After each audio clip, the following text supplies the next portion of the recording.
and then suddenly it was at the bottom. Well, you know what I mean. Like, it's not inverted. It's not like all blurry at the top. You know what I'm saying, right? So what is your definition of lumen again? Same as Andrew Thomas Young. And what is his definition of looming again? That you want to be difficult? Well, why did you? Okay. Can we get his def so we know what we're talking about in debating even? Because that's what he stated the debate was over. I'm pretty sure it's what I said. Things appearing higher with respect to the horizon. Yeah. I'm pretty sure that Andrew Thomas Can Young. we get Doofus, the guy in the debate, to state what he thinks the definition of lumen is according to Andrew Thomas Young? Yeah. He has to. Looming is basically being able to see around the corner. You're able to see around the corner. That's what looming is. But I mean, I don't even disagree with that definition because they call it that and they define it as that because that is what it causes it to appear to look like. When you see it happening, you have to like have some relationship with what's going on and the definition of it. I don't disagree with that definition either. We were agreeing on the definition.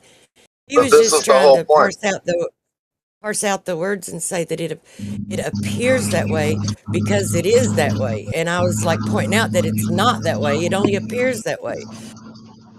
Well, they try and say that horizons wouldn't even happen over a plane, which is false. And the people they quote on these definitions don't agree with that. And then they try and say that looming would be an object that is over a supposed curve being lifted up so it appears to be on a plane. They use appears there and then fight you on the definition of what appears means. It's not even lifted up. Like it's exactly where it's at. The horizon is the thing that's it's the horizon. There's a false horizon created. That's the entire thing about lumen is you can't have lumen if there's no false horizon. But he's going to fight you. About lumen. He'll fight you tooth and nail saying that it is lifted up. That's its actual position that you're seeing is lifted up, even though the object isn't lifted up. I mean, it's if that's not a play on words, I don't know what is. And then he'll come back and say, I didn't say that.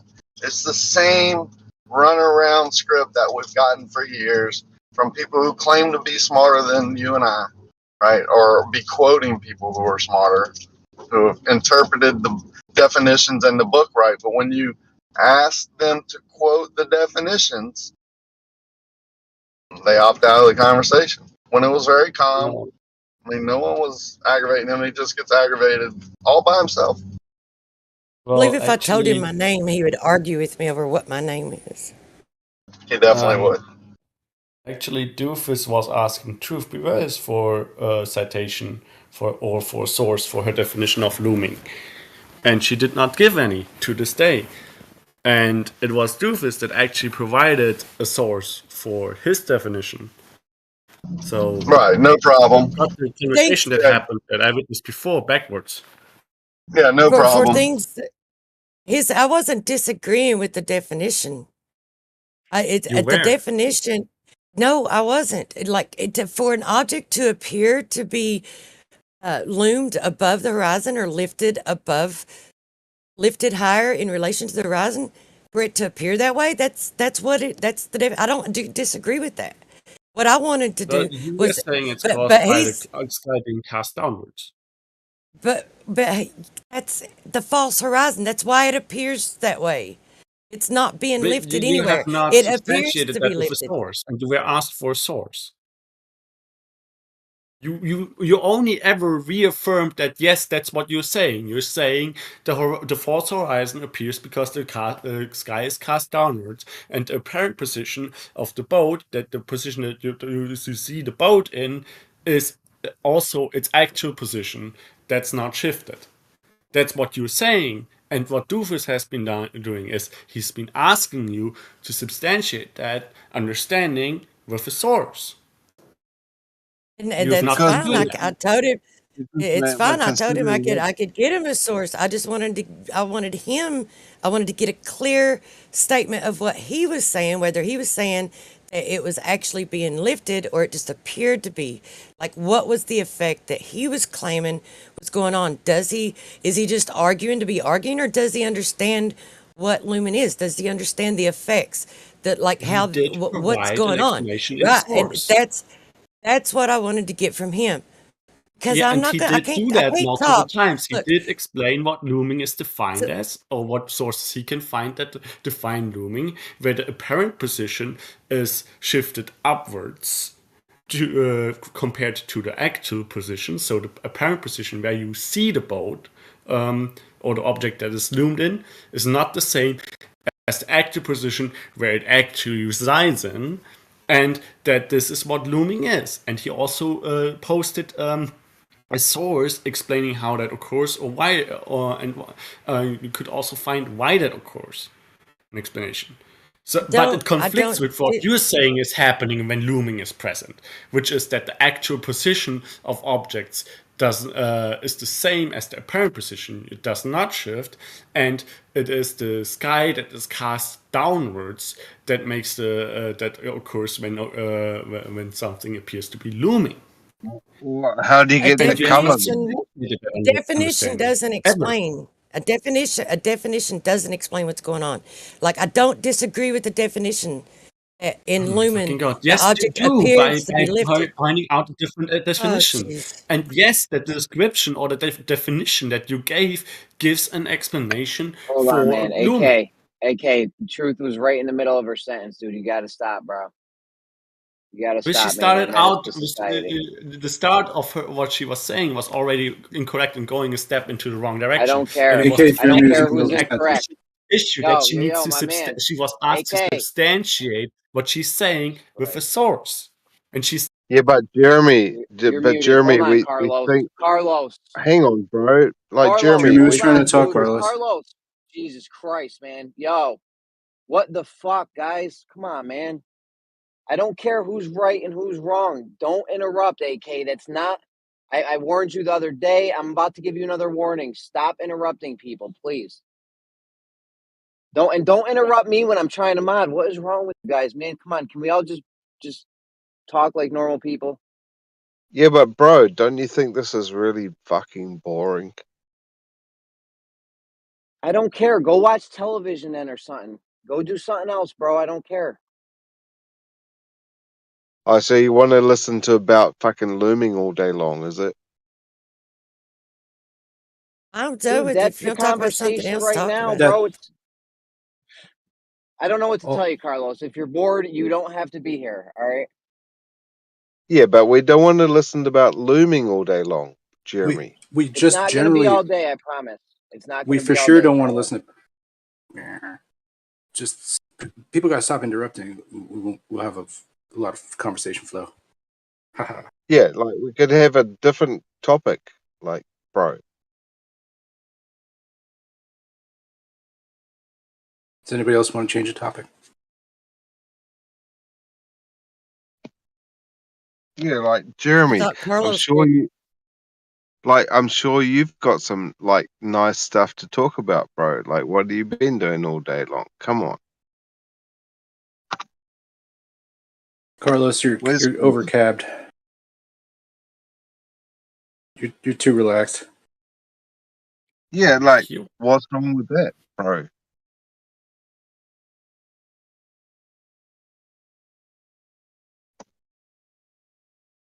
All right. Rakia is still there?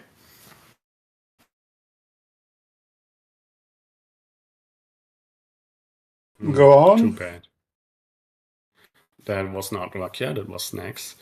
But yeah, 2 days ago, I think, was that I tried to understand how you extended your horizontal line and measured and attempted to measure a drop from it to see if water was flat or not. And since then, I've looked into leveling and surveying because I have not found documentation on extending a horizontal in Cerveny, so using autolevels or theodolites, but I have found information on the process of leveling in surveying using autolevels or theodolites. And what I found is that you don't necessarily extend a straight line when you're using like a foresight and backside, especially when they are of the same length. And then you like moving your instrument again beyond the foresight, and then use the former foresight as the backside.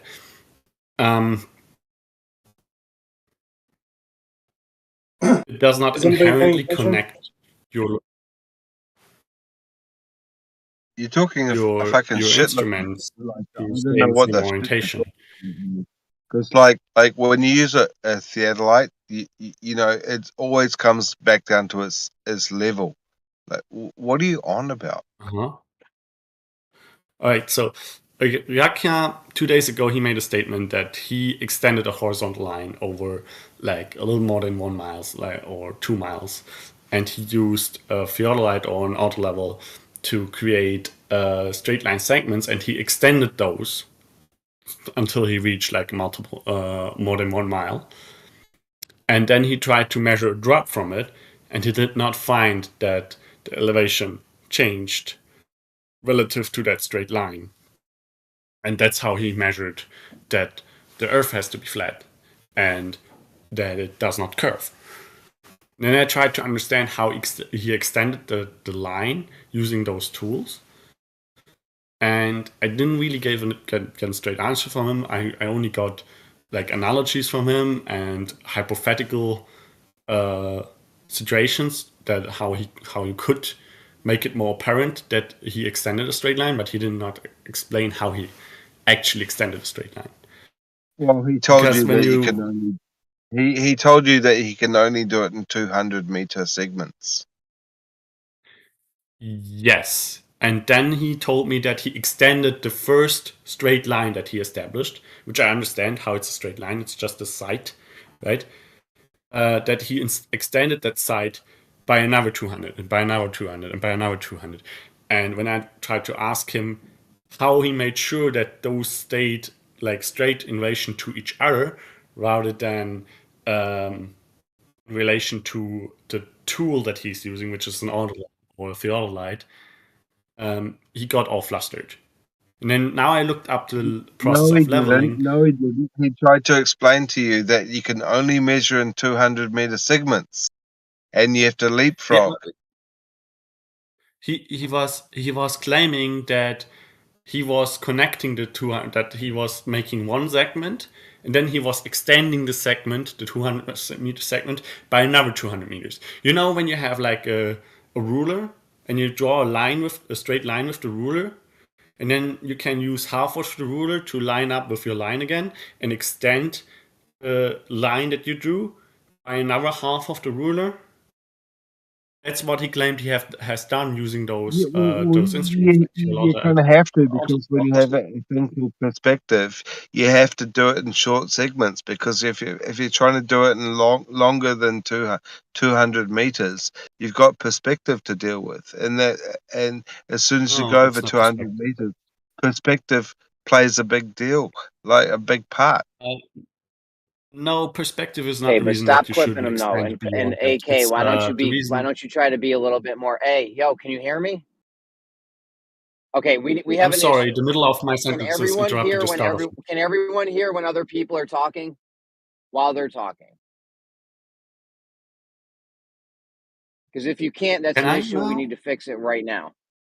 If it's not an issue, then don't talk when other people are talking, please. And Carlos, stop clipping AK. You clipped him like the last 3 times you went to talk. AK, make it concise, please. All right. Yeah, the reason that you shouldn't use more than 200 meters is not perspective, but optics. Like refraction becomes significant on this type of accuracy. And the second part is I'm not contesting that you're not supposed to go beyond 200 meters for one segment. What I'm explaining to you is that he claimed that he extended the segment by multiple segments, each 200 meters long, and that he lined them up with each other to form a longer straight line in total. What's wrong with that? Nothing's wrong with that. I'm just trying to understand how he did that. And he was not really able to explain it in a way that's non-recursive. So he was always explaining the extending by saying he extended it. And I didn't really understand how that makes it. Because my understanding of auto level and theodolites is that every time you set them up, you don't set them up to their relative to their previous orientation that you had at the beginning, but you set them up locally. Like you have your bubble level, and with auto level, the site aligns itself. That's why it's an auto level. That's what the auto in it means. So No, that's called every no. Hang on. That's called calibration. All right. Yeah. So when calibration would have to happen before you before you have to bring it back to the original source. Like every time you calibrate the auto level, you have to bring it back to the original source. So every time you're going to be accurate. I don't know what you don't understand about that. Okay, you seem to be missing my point completely, because every time you talk about something completely different. Calibration you have to have before you go out and use the tool for measurements, right? That was not in question. What Rakia has been doing. Are you talking about Rakia? Like, it'd be good if he could come on here and explain exactly what he was saying, because like you're talking about him when he's not here. Well, he was here until just a moment ago. He just did not speak or could not speak.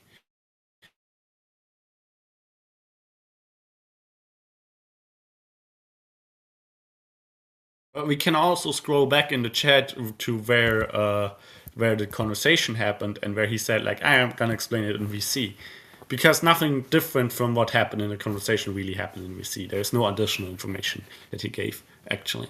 This is what he does for a living, bro. Like, what don't you get about it? It's like, this is how we like make structures and like foundations. Well, sure, but I mean, I have already explained what I don't understand about that. And then I tried to read up myself, because I was like, maybe I am being stupid. And he just used the words and described it in a way that I don't understand, but it was perfectly fine. And I read up on it, and it appears that what he's doing is not what he claims to be doing and showing with his measurement does not match up with what the literature says that would be doing. Yeah, but like he knows what he's doing because he does it for a living. This is how he this is how he does stuff every day with his tools. All right. So, riddle me this. Let's say I am a camera operator, right? And I use my tools, the camera, very well. I can like adjust the settings and make very cinematic shots, and I get them exactly right as the director wants them, and so on, right?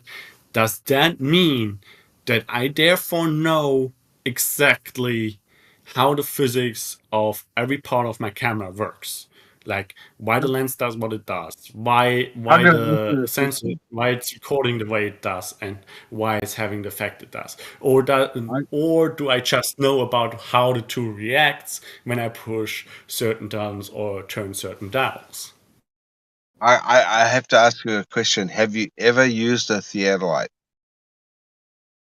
No, I haven't. So does that mean I cannot know about how they function and what they measure? What the fuck are you talking about then? Like, you don't even know how to use a theodolite. Okay, so you're saying I have never used a theodolite in reality, therefore I cannot possibly know how they work and what they do. Exactly. Right? But That's conversely, what I'm if a saying. You monkey don't had a even know what theodolite you're in front of talking them and was about. using them and was writing numbers down, then they knew exactly what they were doing. You're just talking shit out of your ass, man. No, you are. You don't Because what even I'm just the hypothetical that I posed you just now that is you've what never you're used a suggesting. in your life, and you think you know what you're talking about. Like you're debating with someone that No, does it for a actually, I living. didn't.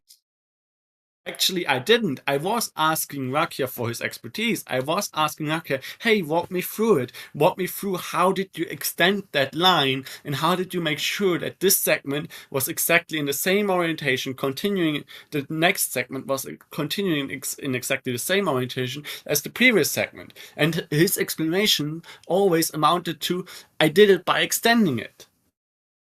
Yeah, And if yeah, you yeah, had like yeah, a yeah. physical thing, Exactly. then you could Like be a lining water up the two level, right? segments and you would see You that know they what were I lined want? up with each other. But he did not You know what I explain how exactly the two segments, how exactly he made sure that the two Okay. segments were lined up with each other.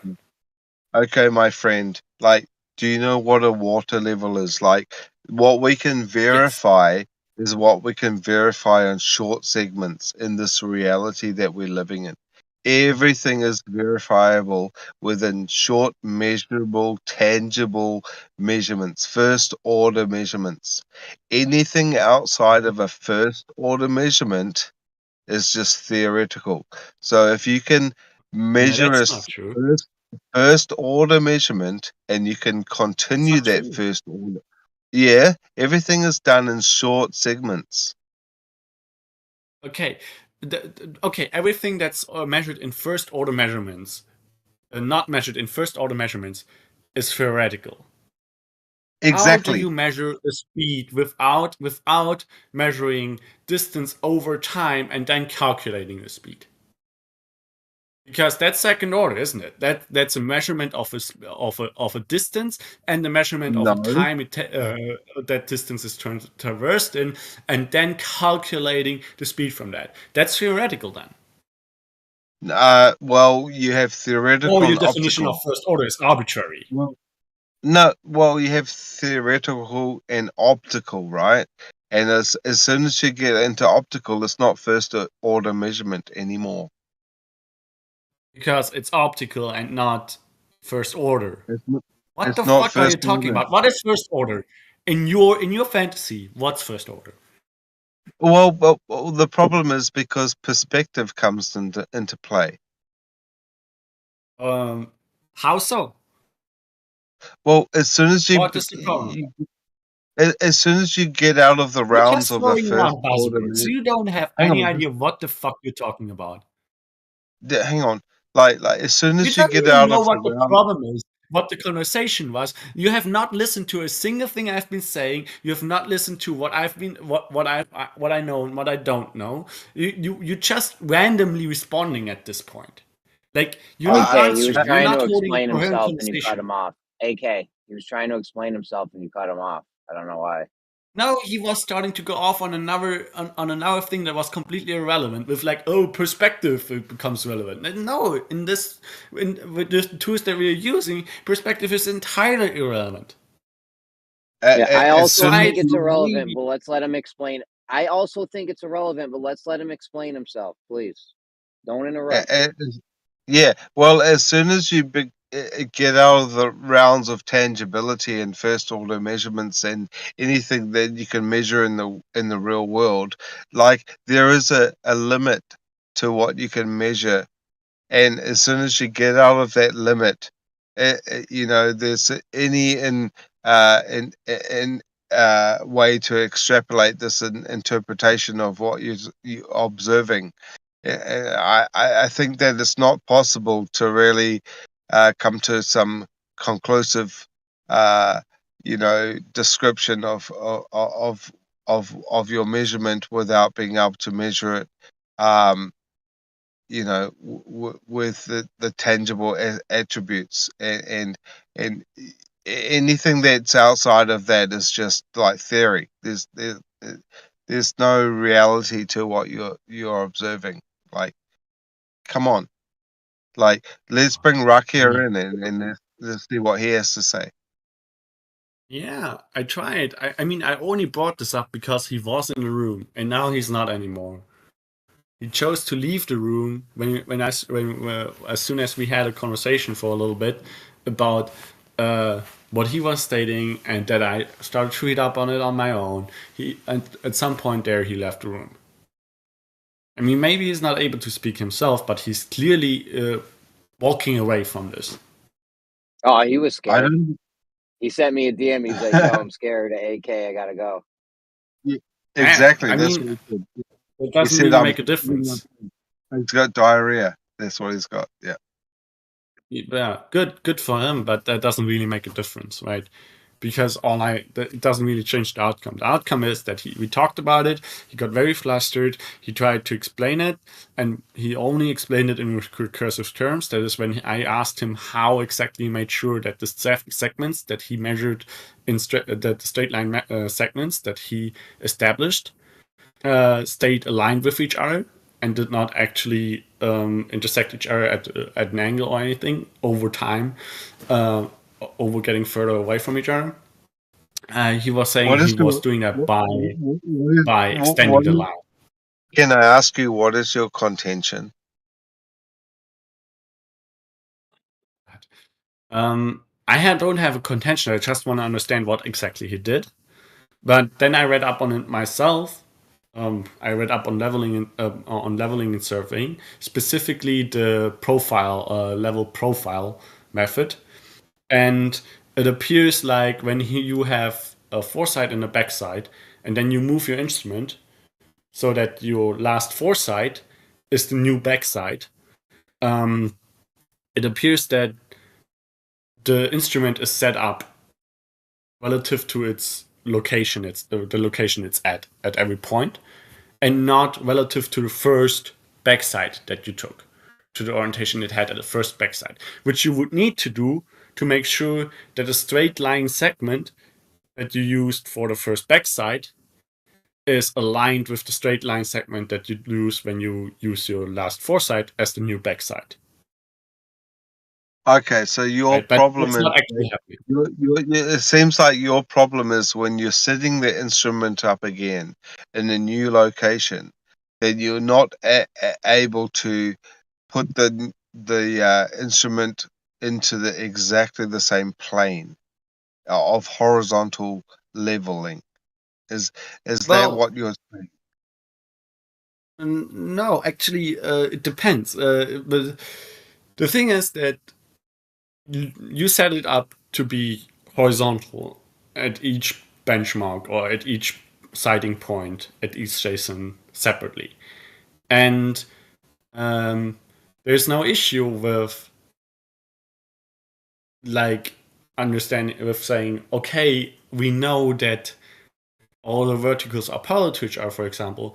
Then you could setting it up to be horizontal at every station would mean that it's set up to be in the same plane everywhere, right?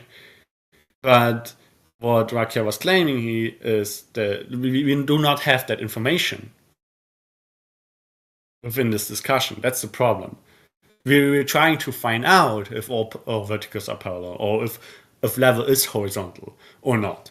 Right? We're trying, like Rakia is claiming that he has evidence with the method that he did, or that it is disproven with this method, for example, that level is not horizontal. You prove that level is horizontal with this method, right? But the setup is circular. It's when you assume in your setup that, okay, I set it up vertically, horizontally here, and I set it up horizontally there, and then they're lining up. The two segments that I take line up with each other. Then you're assuming that. You're not proving it. So you do not have that information in order to line up the instrument at the two different positions with each other.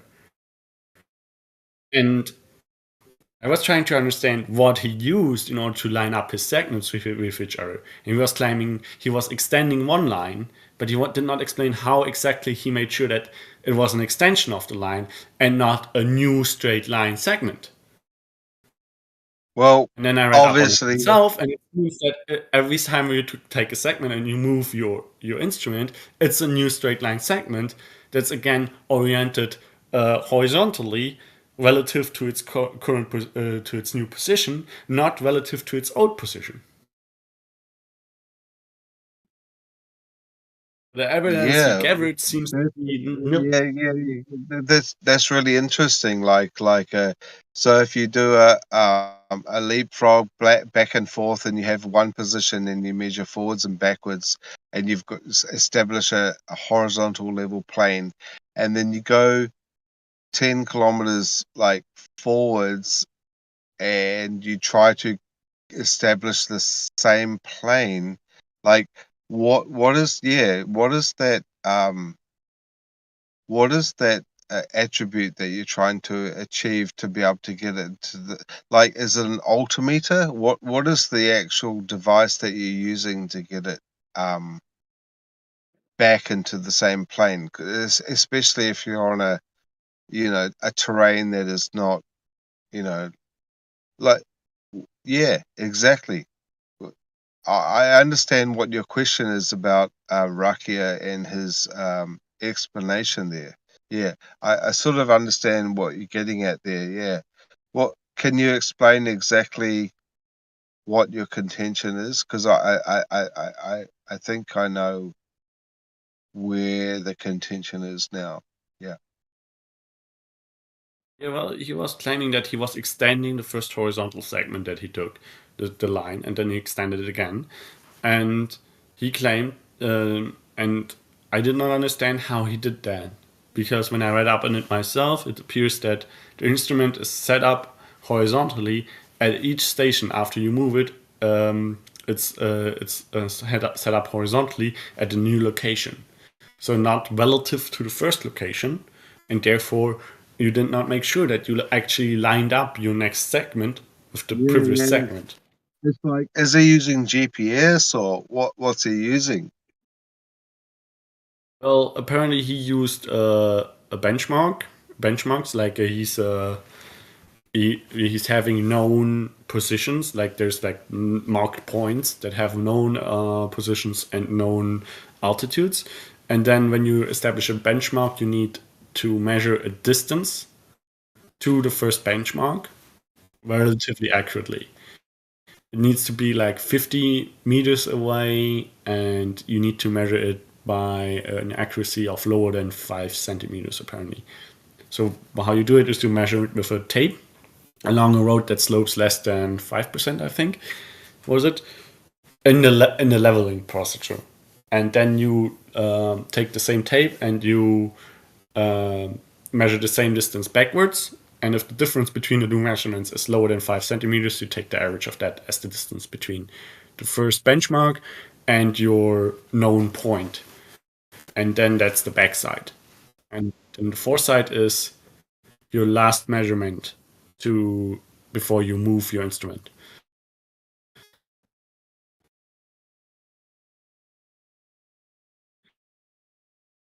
But yeah, he did not actually describe it like that. He always went back to, he extended the line by extending the line, and you could do it by spanning a thread between the two locations or pouring concrete, which is none of which he actually did. He said he used the auto level or theodolite in level mode. So yeah. Well, I think you could do it if you had 2 theodolites. All right. How? Like you're doing the what you're saying, the backside and the foresight. If you had 2 theodolites and you're doing it in conjunction with each other, you could sort of leapfrog one from another and continue that line. But without having 2 theodolites, I don't know how you could set up a new station and try and get exactly the same altitude, above sea level. I don't know how you could do it without having 2 theodolites working together at the same time. Actually, with 2 theodolites, it would work exactly the same as with 1 theodolite that you move. That's not the problem. The problem is that the theodolites, they are set up to be horizontal in each of their location, right? And that knowledge about whether or not that lines up the two segments that they're measuring horizontally or not would require knowledge if the two verticals at the two locations are parallel to each other or not. Right? But what Jakia is claiming is with this method, he gets evidence of which is the case. Okay, so like you obviously have some contention in his method. What would be your ideal method of being able to make a measurement for this horizontal plane? Well, as I just said, you would have to find out first if the orientation of one station is the same as the orientation of another station at a different location, if they are both set up vertically. And one way to do that would be reciprocal zenith angles. Would be a measurement that I think would be could be fairly accurate. Or measuring the horizontal angles between landmarks that are tens of miles away from each other. That would also So how do you get a zenith angle? Is that at nighttime or daytime? What?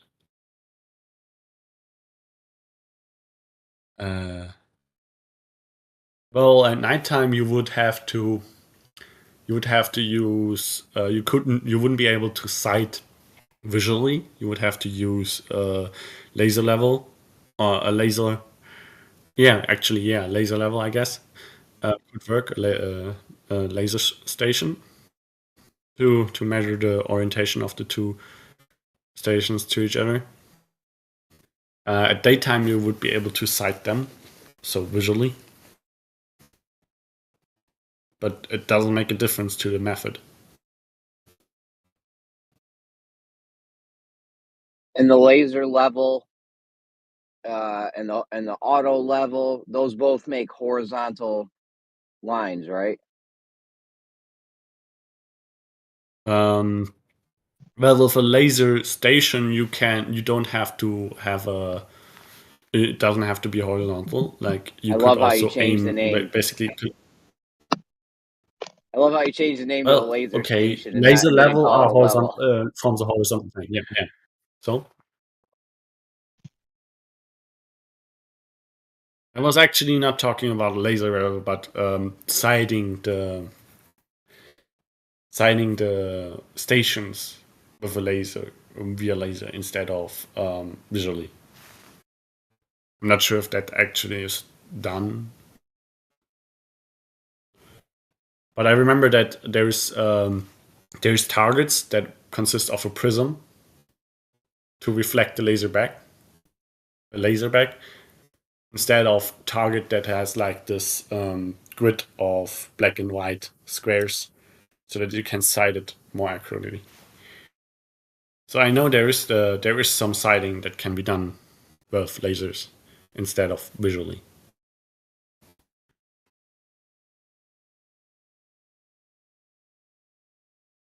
Beyond the laser level, which is just Can you use the laser level in the daytime?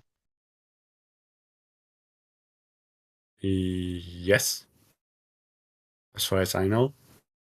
Why?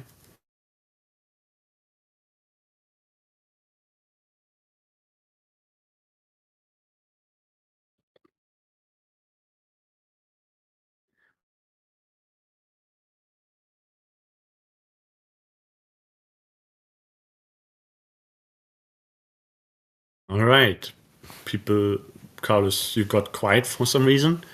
Jeremy too. I don't really understand how this conversation works just now, right now. I was asked how you could measure the thing in question. I gave an explanation. Then I was asked for whether doing it to do it at daytime or nighttime for some reason. And then I was asked if I can use the tool that would have to be used in nighttime because visually doesn't work in nighttime. Could also be used in daytime. And Jeremy has established that laser levels are levels, which means that they are establishing a horizontal plane. Great.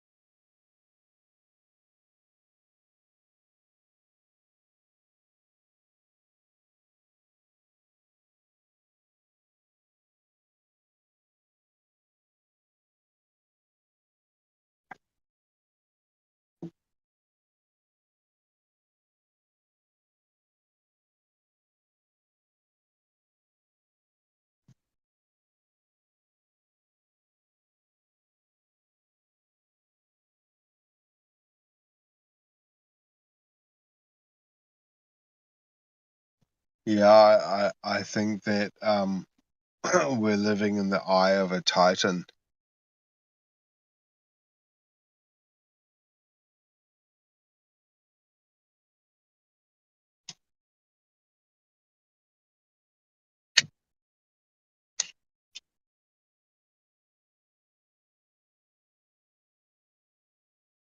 Is this an attempt to spark a conversation?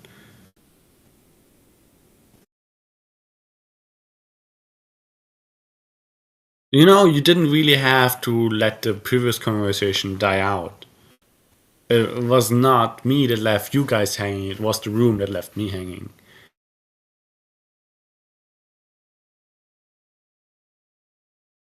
Because like the You're way just saying. the way I see it is that like we're living in the eye of a titan. Alright. You're just repeating. Okay. Were you scared that I did not understand you the first time, or anyone else didn't understand you? Why did you say it again? I was just trying to escape the rigidness of the conversation and trying to explore some other avenues, maybe like the reality of the place that we're living in. Like we could be living like on a fluff ball in like a Dr. Zeus. We could be living in a Dr. Zeus reality. You're not exploring our avenues. You're just randomly starting a new conversation. And how exactly was the previous one rigid? You were asking a Because question, I was giving an answer. You did not appear to care for the answer. it didn't have a beginning or an end. Oh, okay. It didn't have, but well, as I said, instead of making the conversation, it did have a beginning actually. The beginning was when Rakia was still in here, and I started hitting him up, saying like, "Hey, yeah, I looked up leveling," and well, it didn't really have an end. I'm not disagreeing on that with you, So since he's but not here right it's now, kind of because. yeah, since he's not here right now, and we shouldn't really talk about him while he's not here. It's like, what did you have for lunch?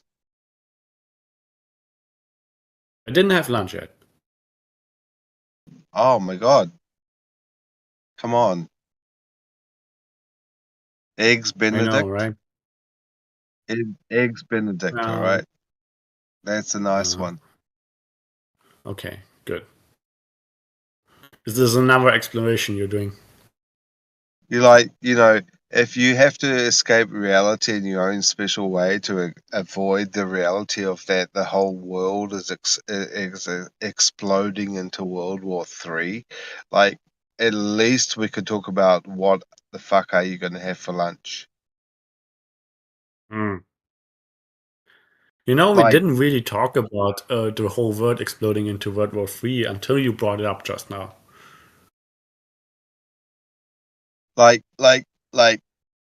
I don't know where you are, but it sounds like you're probably in Germany. Am I right? Close enough. Where are you? I'm from Germany, yeah. I'm not in Germany right now. Oh, okay. Where are you? Switzerland. Oh, nice. Yeah, I used to have a girlfriend that was studying in like a, what do you call it? Like a hotel management in over that way. Hotel management school. Yeah. It's a nice place to be.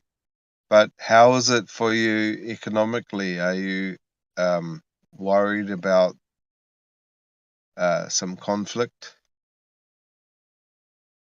Not so much, but I'm an ignorant guy when it comes to that kind of stuff. So it's just like whatever goes, like a prepping. I can understand that.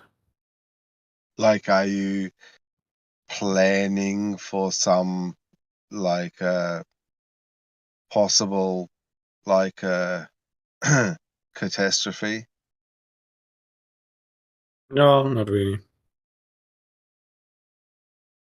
So it's all pretty calm where you are, like no threat. Yep. As far as I know.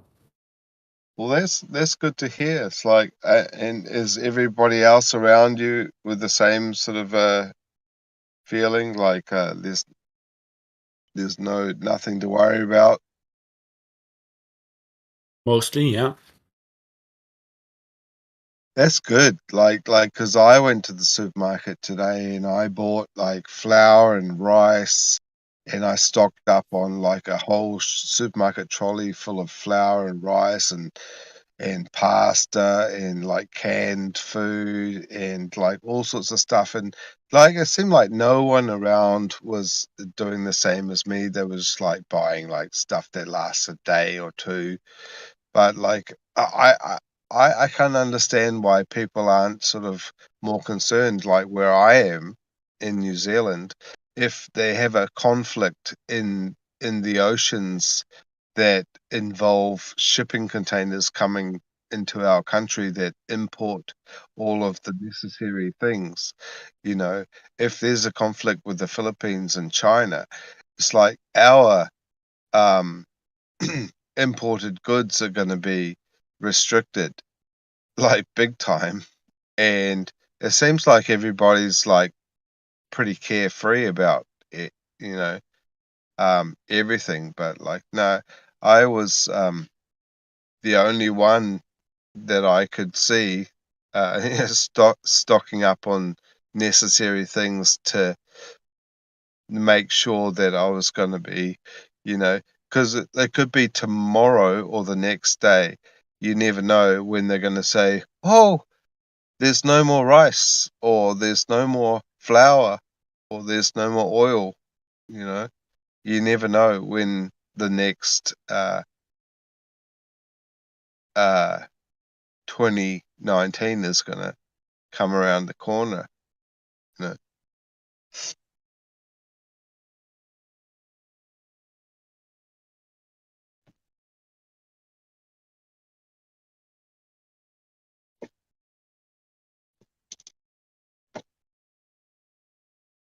because like they already have a limit on like how many bags of flour and rice you can buy, and it's only going to be until tomorrow overnight when they say, "Oh, there's a limit, 1 bag per person," you know. So you got to stock up now because there's 6 fronts right now. 6 fronts. Do you know what a front is? Roughly, yeah.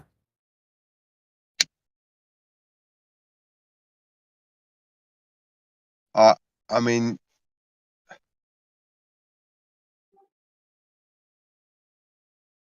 the restriction of trade is going to affect the way that you can buy and sell. Yeah.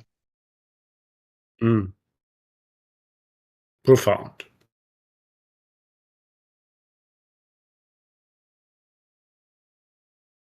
because I remember back in 2019 when it all first started, and it was like such a surprise. It was just like overnight. It was like, hey man, there's this big threat, and you're all gonna be getting the cooties, and you're all gonna be like, and then everyone had to line up to get into the supermarket to buy stuff and put this thing on your face called a face diaper, and it was just such a surprise, and you don't know when that's going to happen again, but on a mega scale, like on a, you know, X Oh yeah, times. because the last one was on a micro scale. That was on a small scale, right? That That was right. affected only a few people, That and was a not. small, yeah, yeah. Mm, mm. So now we've got like concerns that are sort of on megafold, you know. Yeah. That's why I suggest to stock up on all of your favorite things that you could survive on, and involve the ones that you love the most, to contribute to your, yeah, to your Thank you. stash. Yeah. All right, thank you. Very, very good advice. Great. I'm glad you got that off your chest. Well, it's not really off my chest. It's still going to be there tomorrow. Yeah. Oh yeah, yeah, but you got to talk about it now. Well, I'm fortunate because I have a restaurant. So when like everybody else are rushing to the supermarket, I can just go down to my restaurant and just like all my supplies are there. So yeah, I'm not too Ah, concerned about that. Um, mm. and I'm all the way down in New Zealand where I don't really have to think that people are going to come down to New Zealand and try and, you know, make a war down here. But unfortunately, our ex prime minister is like leading the force with the, you know, World Economic Forum. Jacinda Ardern, she's like a very vocal um, person in the global, you know, agenda. Yeah. Glad that she's gone, but now she's like taken a a few rungs up on the ladder. Yeah, I don't know if anyone sort of understands what I'm talking about in the, in the scheme of things. You probably never even heard of who the hell Jacinda Ardern is.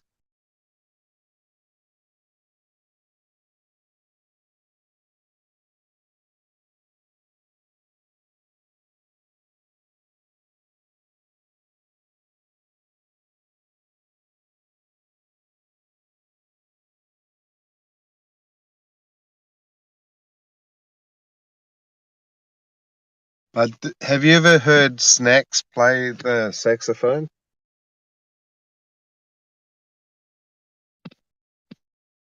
Dude, are you still there? Hey, Rakia is back online. Can you speak this time? Apparently not. Too bad. Why did you speak too soon? Mm. You know that But Rakia's either way, always got a really crappy internet connection. yeah, that's true. He's often on the road and on the way somewhere or Yeah, busy with he's, something. he's trucking. He's trucking.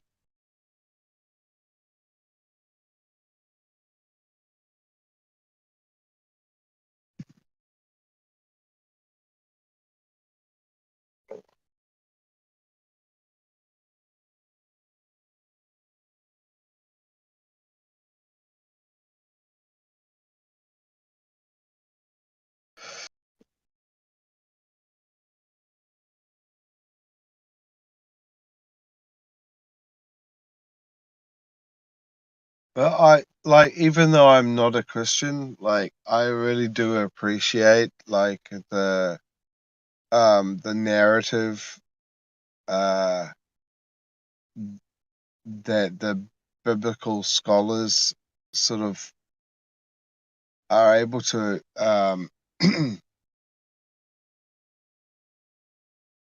yeah, well basically I think they have evidence that no other evidence can basically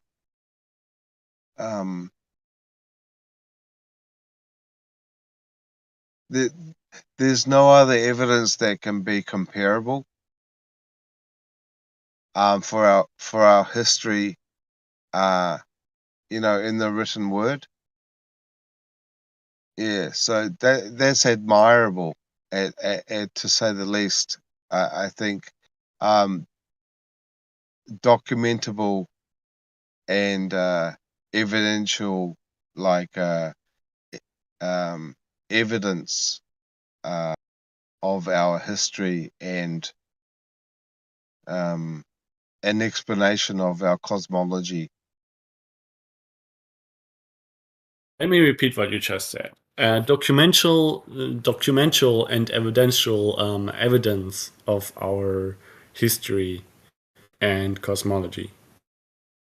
Exactly. That's exactly what I said. It's like if you understand what I just said is basically if you want to have evidence of where we are, where we came from, and where we're going, I think the Christian theology and explanation of our existence is appealing, to say the least, Mhm. and it's an explanation that is more in line with reality. Mhm. Except of the hundreds And that's of coming from historical someone inaccuracies. But never mind that. and that's coming from someone who's not a Christian. It's like I can really meld with this understanding of our reality. Yeah, for sure. It's What like religion do you I, have? I'm totally empathetic with this idea. What religion do you have? I don't have a religion. Okay, so why are you not a Christian if you believe the Bible as evidence? Because I haven't met God yet. Okay, but having met God or not having met is not a requirement to be a Christian, do you? Well, I thought to be a Christian, you need to be able to know and understand that you've met your savior and you're able to talk with the creator. And I haven't come No. to I haven't Those are done that yet. prophets. Those are prophets, and actually, most people aren't prophets, right? To be a Christian, like in the biblical sense, you need to have faith, which is that you don't actually know that this is true, but you have faith in the fact in believing this as a fact without actually knowing it. That Jesus is the Son of God and your Savior, and that God exists in that way. And that God is the only God, basically.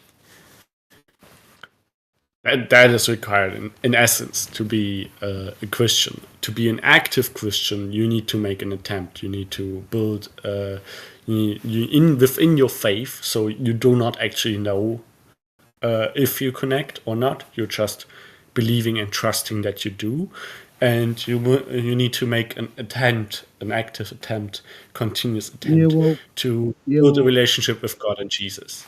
Yeah. But you could say all of that, but you have to bring it back to the foundation. No matter you're an atheist or whatever religion, you have to bring it back to the fact it's either a yes or no that it's a created reality. There is a creator. There is a force behind the realm that in which you are living in, and this is not just a spontaneous appearance. It's like the old analogy, where the whirlwind comes through the junkyard and out comes like the Boeing 747, like fully equipped, ready to go. It's like, is it really possible that this place was just random, or is it something that has an intention and a plan and a divine sort of a blueprint? What's the difference, considering the fact that even if there is a plan, it is by definition incomprehensible to us. That's also in the Bible. Well, God's ways are not known to men. I mean,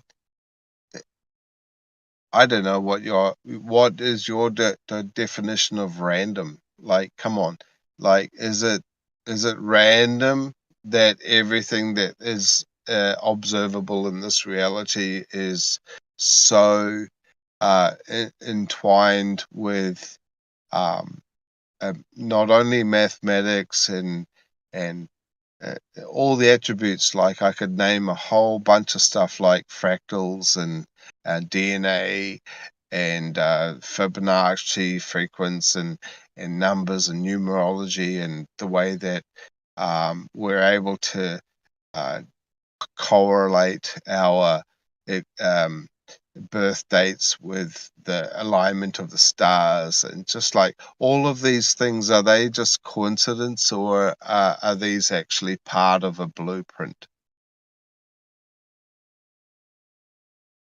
Again, what's the difference? Like, two hour actions, and besides your state of mind and your subjective view on this, what is the difference between a blueprint that you cannot decipher by definition and randomness that you cannot predict by definition? That's what random means. Random means you can't predict it, right? Chaotic systems are basically random. Like, the outcome is basically random, because even when the starting conditions are the same to the smallest accuracy that you can possibly determine, the outcome can be massively different from two iterations. So random is something that you cannot predict, right?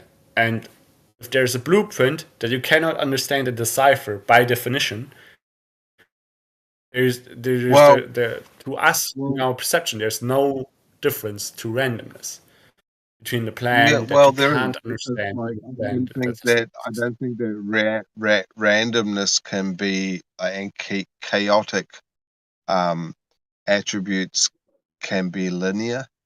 So, like, to have like a linear flow in which the realm we are living in is it has a linear aspect to it, which everything flows sort of like an evolutionary process, including time.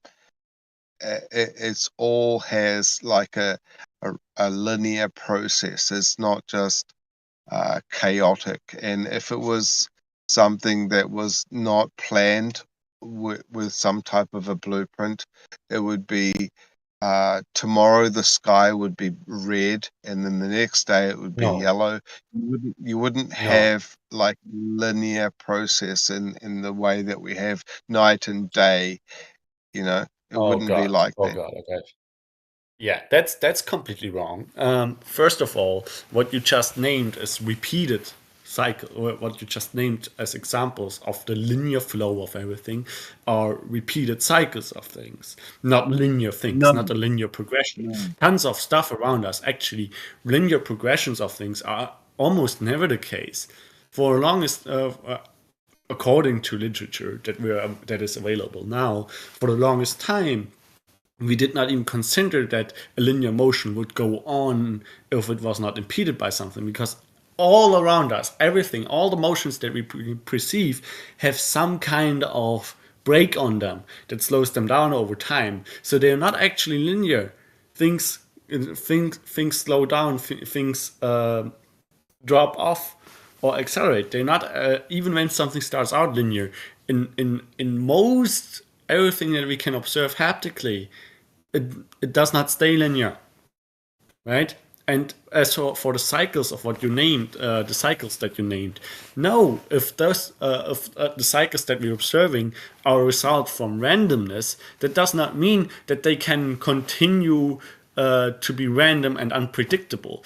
Like the result of randomness can be some repeatability and some repeated structure as we observe it. That's not in mutual conflict with each other. That's just a non sequitur. What I'm pointing out to you is that the blueprint that you're talking about, the blueprint of existence, basically, right? God's big plan.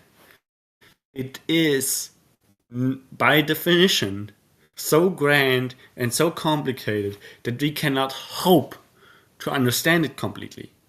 We cannot hope to understand everything there is to know about reality, to see God's plan as it is, right? We only see some part of it. We cannot understand the full scope of it.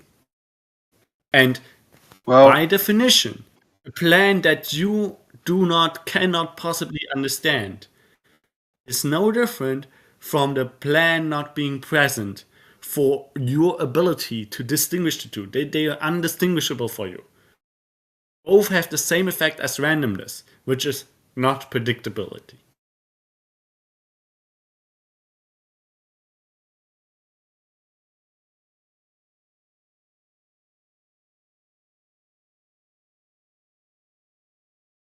It's just a simple logical fact. There's no there's no way to get around this. The only way to get around this is that you're saying, well, actually, we do know God's plan, or we can know God's plan, and the plan is this and this. But then you need to nail yourself down. You need to substantiate, okay, this is the plan, this is the evidence for it. And then as soon as you have a counterexample that conflicts with that plan is thrown out the window. So religion doesn't do that. At least in Christianity, it's not done that way. That's the place of faith. You do not actually know. You have to trust in it without knowing. That's what faith means. yeah, well, personally, I think religion is poison. So what I was more getting at is like the difference between like an evolutionary process from a Big Bang and a creational aspect of this reality. You know, not a religion at all. Nothing to do with religion.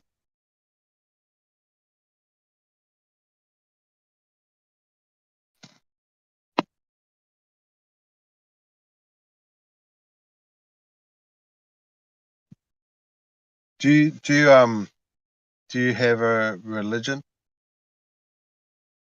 Yes, but I don't believe it. What? You have a religion and you don't believe it? Yep. I was Oh, I was man. baptized as a child, as a very small child, and up until grade 10, I think it was like teenage years. 10 years into school, which means I was like 17, 16, something like that. I did not truly question the religion. I just went along with it and didn't really think about it. And then one day I really thought about what what the prayers, the songs, and the teachings actually say, and if I actually can stand behind them, if I actually have faith in them or believe them. And I had to realize that I cannot actually support that belief. Okay, so let me ask you a couple of questions about that. So, like with your religion, you just went along with it and you didn't really question it. Is that right? Yes. Okay, and then when you started to think a little bit more and you thought, wow, what the hell? What are they actually saying? And then you started to question it, and then that's when you thought, well, this is all bullshit. Is that what you thought? Yeah, in the end. So actually, it's not that I never questioned it. I always had questions, and I was kind of like skeptical, but I was never drawing the consequence from that. I was never like, oh, there is not really an answer to that, so I have to draw the consequence that I can't believe that. I was just like, oh, the answer to that is not really provided, but I didn't draw the consequence from that. I didn't, and then when I was like 16, Right. And then did you come to a conclusion in the end, though? Did you come to a conclusion like this is all bullshit? well, I don't know which part was unclear. Yes, in a sense. Well, okay, so all of your story, your backstory that you just admitted to about your religion and how you believed it, like I can tell you That means exactly the same thing, like the way that you go from to become a flat earther is exactly the same story. Like you just really. replace the word, yeah, you replace the word I religion know. with globe and flat earth, and that's Hmm. exactly the same story. Like you said, you just I know. admitted that you just that you didn't really think about it and you didn't question it. Well, that's exactly that most people Did not think about admit the that. world. I And then told you there was no one day, it hits reluctance, you. Carlos. Yeah, one day it Carlos, hits you, and Carlos, you just go like, "What admitting the means that there was a fuck?" reluctance. Admitting, I was not reluctantly giving you this information. I was just telling you about it. I did not admit Yeah, anything. Just yeah, and I'm mentioning that using your it's just a story natural thing. as an And yes, analogy to explain I'm well people. aware that, and yes, Yeah, I'm well aware that, this is the story of how people become flat earthers. That's what I've described yeah, to you in the beginning of our exactly. conversation. We know And how we feel. Yeah, exactly. the funny part about this is that in religion, the knowledge, faith takes the place of knowledge, right? That's the value. That's why this, how you distinguish a Christian from someone that knows the story about Christianity, the faith in that story, right? Without knowing it, religion does not claim a knowledge, and by nature, the claims and the statements that are being made about God and about the faith that you place in those things are not scientific. They are not things that you can test, verify, or falsify Exactly. in reality, because they Exactly. have to do You're with just your supporting internal what I just view said. and Like the things that are you can not replace. that you cannot, and things that you cannot investigate Yeah. uh, objectively from the outside by definition.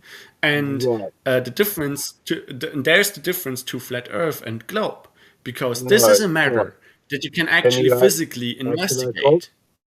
Like what you're just saying. The word faith is. Is it?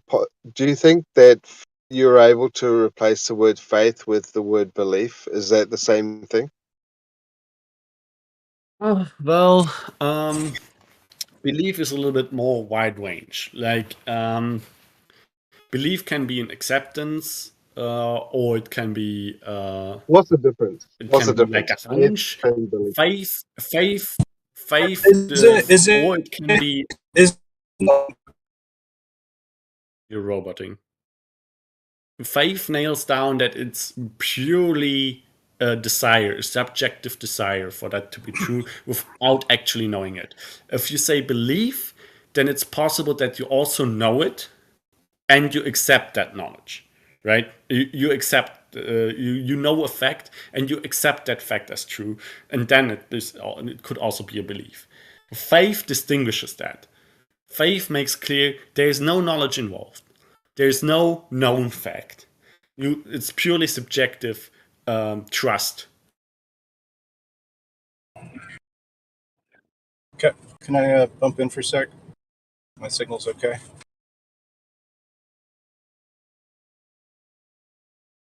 Aloha. I guess it is. Okay. Aloha. I'm just saying it's about higher authorities. It's about authority and acceptance of that authority. You can say it's faith, but to some degree, you know,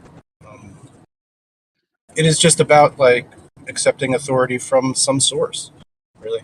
And I think you're making a AK. I think it's like maybe not the greatest metaphor. If you're trying to like just interchange faith with science, I don't, because there's knowledge that's in the Bible that doesn't necessitate like, creator, but they're just like lessons or whatever. So you could say that doesn't require like articles of faith. But I was just saying that. No, I don't know. I think my cell phone signal's about to get shit. So here you go. Well, I did not make that substitution. Carlos made that substitution, right? And also that faith in science is not where I made the substitution, and also Carlos didn't. Where the substitution happened is religion and flat Earth and globe, and flat Earth and the realization that I don't actually believe in the religion, or I don't have actually have faith in the religion. Those are the two substitutions that took place. And I pointed out the distinct difference between the realization I had for myself in 10th grade, where I realized, hey, I cannot actually support what is being placed faith in within the religion I grew up with, which was very painful. The difference from that, from what I had, that experience I had, to the discussion between flat Earth and globe, is that the question between to distinguish flat Earth and globe is not a question of faith. It's it's one that is scientific in nature. You can test it and you can verify or falsify which one is closer to reality according to objective, replicable measures. And that's not possible with the discussion I had with myself about my faith. That's what I was going to ask you. Like, where do you draw the line between, like, what is reality? Like, but there's obviously a line that you can draw to distinguish the difference between something that's true and something that's not true in religion or belief or faith. Like, the reality of this world, surely there must be a demarcation, like a point in which you can say, okay, this is real and this isn't real. And like, how do you really discern the difference? Like, are you sane or insane? Like, where do you draw the line? Well, the line is being drawn by the sheer amount of overlap in experiences from different individuals and independent instruments. That's always gonna that understanding, and that if you go down that rabbit hole of epistemology, it is circular in nature, because our perception of self and our understanding of ourselves is entirely internal. Basically, it originates apparently from our brain, and it is triggered and guided hand in hand by our senses, and then therefore every instrument and everything that we invent and make to make an independent measurement of reality is born out of the perception that we have inside our head about reality, right? Otherwise, we couldn't handle those tools in order to make a tool and an instrument that makes a measurement, right? So in nature, at some point, it becomes circular. And, well, if you want to go down that rabbit hole, I guess if you can't take existence and perception of reality as something that is independent, that is there independently by the virtue of us talking to each other, for example, us being in different places, the fact that you're standing, sitting, or laying somewhere, and I'm sitting somewhere, right? By the virtue of that alone, if you can't accept that as, okay, this from there on, we have a reality that is objectively, that we can investigate objectively, then I guess you can't know anything, yeah. But I guess usually in everyday life, we take a reality being existing independent from us as granted, I would say. And then it becomes relatively easy to investigate that.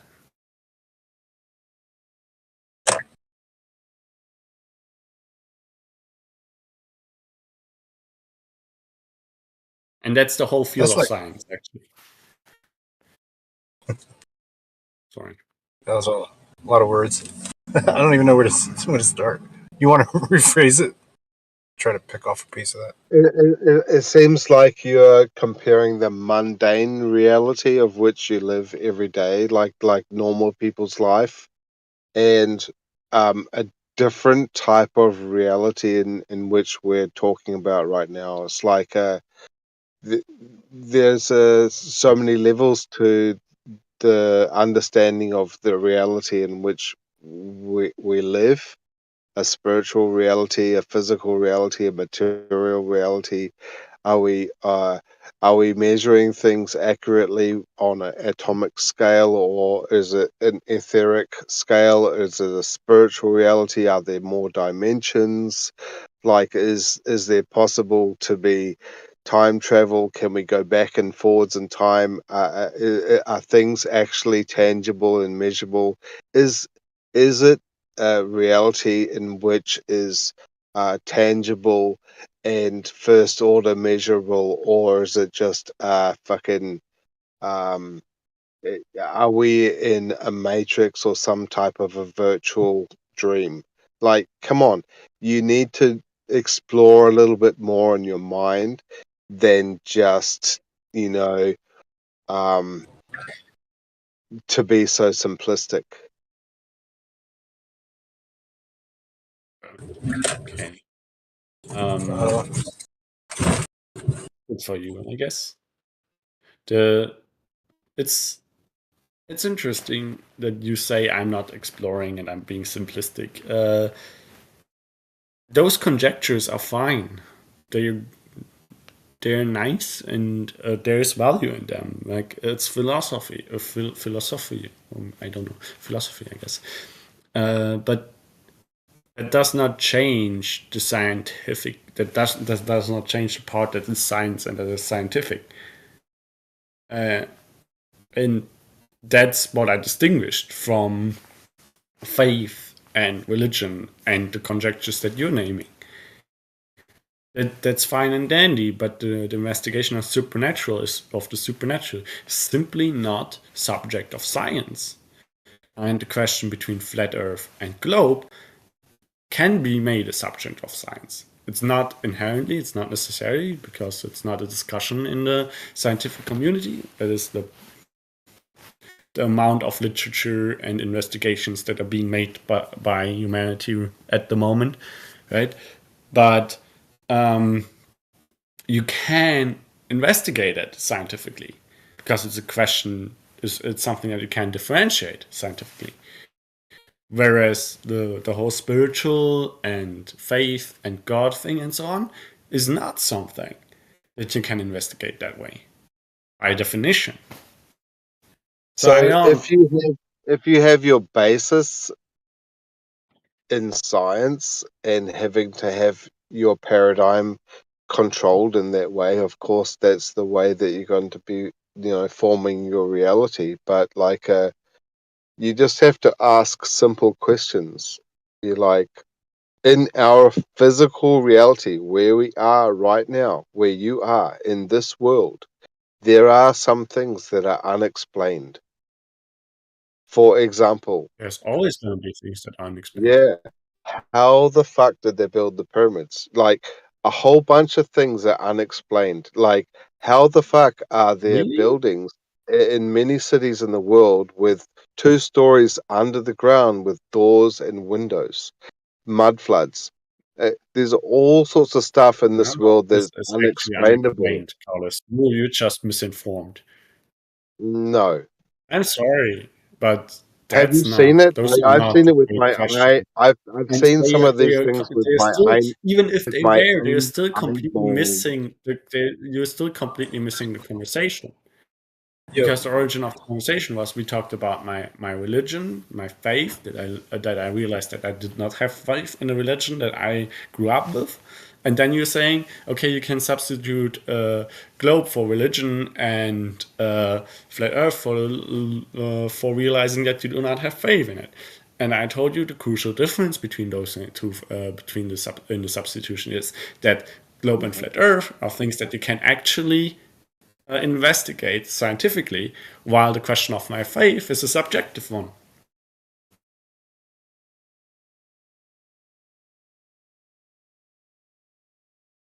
I do not know why this is such a long topic or why we keep talking about this. There's nothing to talk about there. There's no way around that. And the whole other stuff that you brought up, then yes, sure. Those are nice rabbit holes. The philosophy is a thing. And wondering about what's beyond our perception of reality and to what extent what that means for our perception. It's all fine and dandy, but that was not subject of the conversation.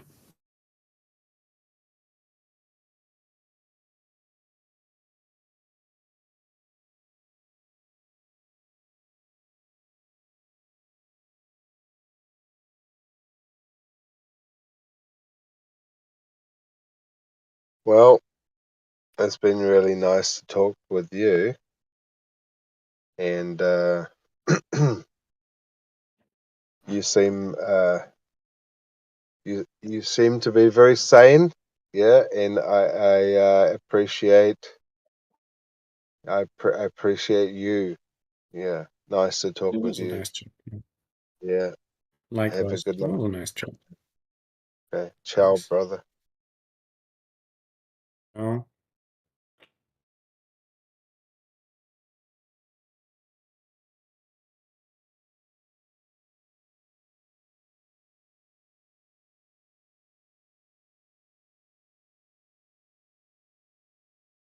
yeah, bye, Carlos.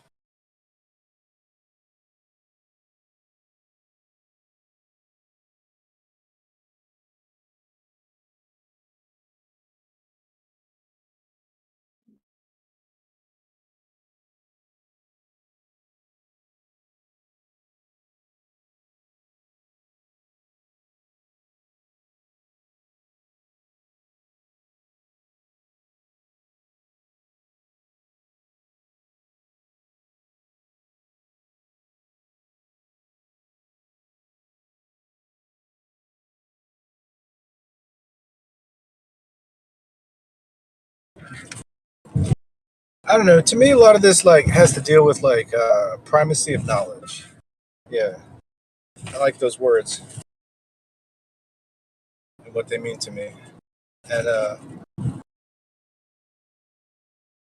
I would say like even if you just had like fundamental like foundational, I meant to say, understandings of something foundationally, like if you have them, then even if you don't have advanced knowledge, you can still achieve it if you're trying to drive here. If your premises are correct and you understand it fully. Wow, super point, Snack. Great job, great job. You're doing great.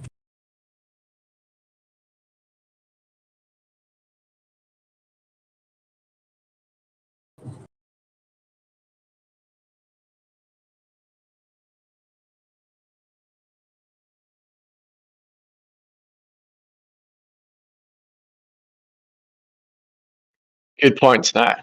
Well thought out. Excellent. Love it. Thanks, man. It's like I was reading it off something. You said Appreciate it. Primus. It made me think you were into the band Primus, and I didn't listen from that on. Yeah, pure IMUSY. Primacy. It's, yeah. Too many puppies with guns in their hands, you know?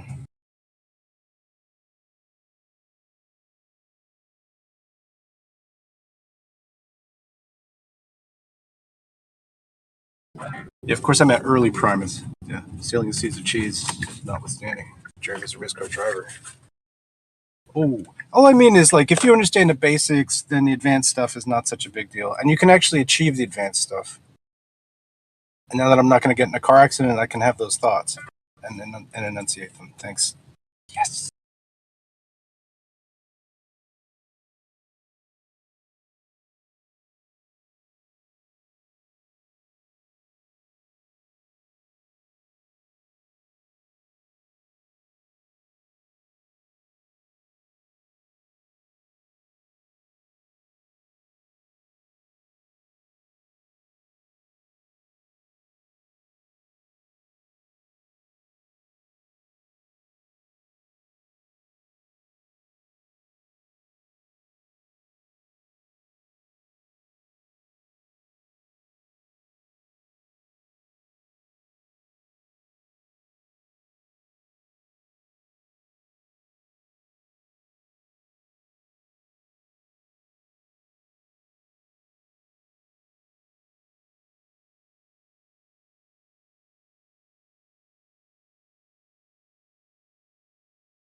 Yeah, still can't talk.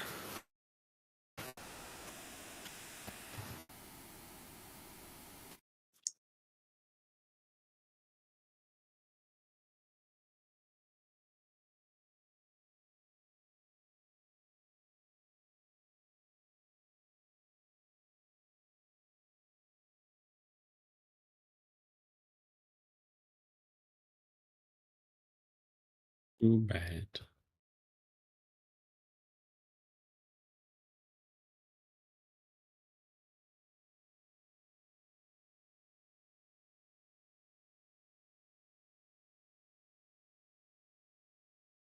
Who can't talk?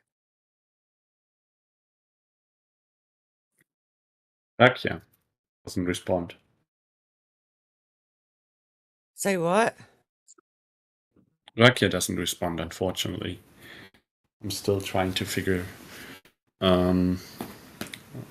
stuff out he said 2 Probably days ago. he's probably busy driving or made it to work and he's working. Yeah, Probably. yeah, all good. I'm guessing that too, yeah.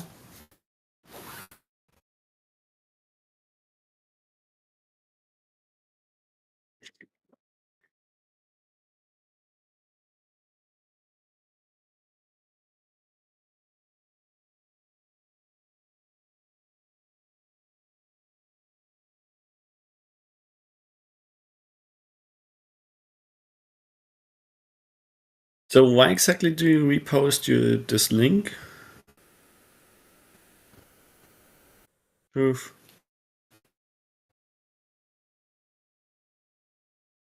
I like the other conversation about spirituality. Like I'm so over Okay. all this. I'm so done with all this. Like it's kind of like when you were talking about Rakia not coming to the mic. Is the way you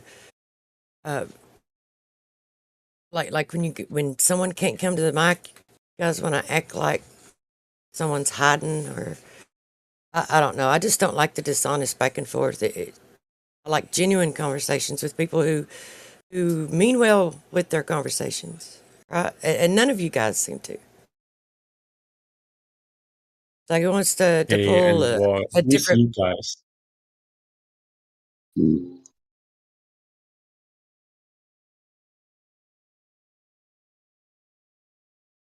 I mean, I'm just trying to understand your position at this point because what's actually in contention? You seem to be going now. You and Doofus seem to have agreed on the sources, I guess. That Young is a valid source within this context, for example. And He just what wants to those argue. sources It say doesn't is matter. that, I can well, agree with the okay, you definition. see, It doesn't matter. well, okay, here's the thing. If you agree with the definition, then you need to retract some of what you said about the picture before with the boat. That the boat appears No, I to don't need to. float above the false horizon because the sky is cast downwards. Because according to the definitions that you now say you agree on, looming is the effect of something being It appearing to shifted, be the apparent lifted up. position of something being shifted upwards. Yeah, appearing Oh, to. Appearing to. I yeah. have made this very clear like 1,000 times. Dude, it's like, Nobody is contesting that. Nobody's saying the boat actually yeah, just he jumps was. upwards. He was. No, No, yeah, he was. no, He was saying that no. it is That's lifted. just a And malicious I'm not interpretation arguing of with what this. he's saying. Either you were not listening, either you were not listening intently, or Listen to the YouTube he stream. was making a mistake. But this is clearly not in the spirit of what he's saying. He's I clearly don't care stating about that Or maybe spirits. you're just an asshole. Dude, you just said that you go found listen the to the spiritual convo. conversation too nice. So now you don't care about it, and it's not about spirits. It's about the intent of what is being said, and clearly he's See what I agreeing with the mean? definition. Clearly he's stating that looming is the Okay. apparent position of something Yeah, I see being what you shifted mean. upwards, while not the actual position of something is shifted upwards. What's the This problem is with what I'm that? talking about. This is what I'm talking about not having a genuine conversation. Because when I say that I'd prefer to talk about spirituality, I'm not talking about the spirituality of the spirit of his conversation, dude. I didn't It's like say that. Well, that that's was a what you red just herring. said. Yes. Yeah, that was a red herring. Because you made my statement about the intent of what he said ridiculous by saying you don't care about spirits. I was not talking about spirits. I was talking about the intention of what is being said, and But what with the you spirit of what agreed, he was saying, and therefore I threw a red herring, saying, "Well, you were saying that you liked spirituality, and now you say you don't like spirits." I was pulling the, I was putting this is the where you're exhausting. ridicule you made into ridicule. You don't have to explain, like rehash every conversation and explain it. Like I am here for this conversation. Well, you seem to It's like misunderstand it, though. I know it was a red herring. And what you just agreed with me on, he disagreed with me. You're saying that I'm No, misrepresenting what he said? No, we were very clear about it earlier already I- when we hashed this out earlier, and I had him to be specific. He said is, but then he turned around and said apparent. It either is or it appears to be. It's like the that's the apparent thing. position You're is agreeing with me. You're agreeing with me there's that it no appears to. conflict. Right.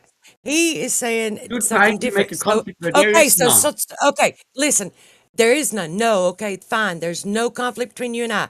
Then stay out of mine and his conversation because Well, you're you obviously claiming not he says following it things that he properly, didn't say. and you're trying to narrate it and explain it when you don't even understand what he said.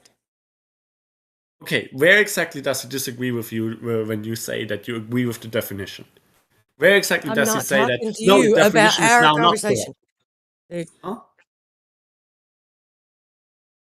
Like, you just, you keep fighting for something that's not an issue. And the actual issue that has been pointed out to you, you You're the keep one trying to deflecting fight over from. it. Okay, you don't want to fight over it? Fine, let's talk about something else. How's that? I'm not fighting with you Because in any case. I'm not debating with you of a convo I had with someone else when it's recorded. It's dumb Yeah, I hear and it's you. boring. Well, I agree with that, but I don't understand your thinking that you're agreeing with a definition that conflicts with what you're saying is happening, So and let then it you're go. I saying thought that's you not were an not going issue. to argue over it. I'm not gonna argue over what Doofus is saying, no. But You I still can't don't help it, I understand guess. your position. I just went over it a few minutes ago and you agreed with me. Said, I don't understand what the argument is. We agree. Okay, I don't you understand. And now deflected you're from the trying issue to that I was argue. having, though. You You guys just deflected want to from the issue that argue, I was dude. having. I don't I'm not want to arguing. argue. I'm trying to have a conversation with you.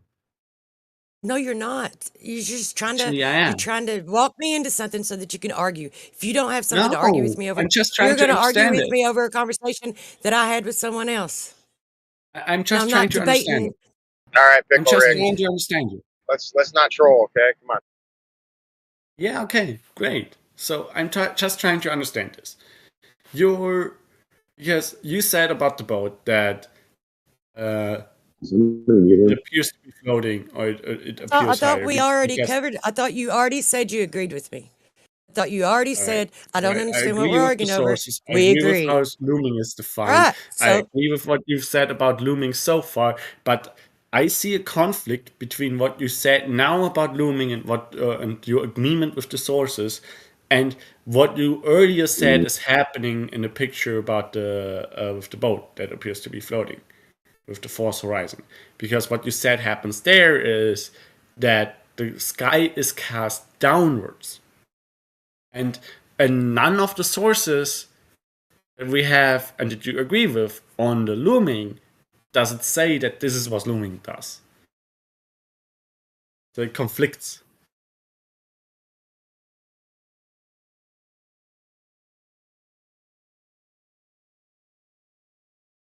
That's the part I don't understand. How you make sense of yourself there.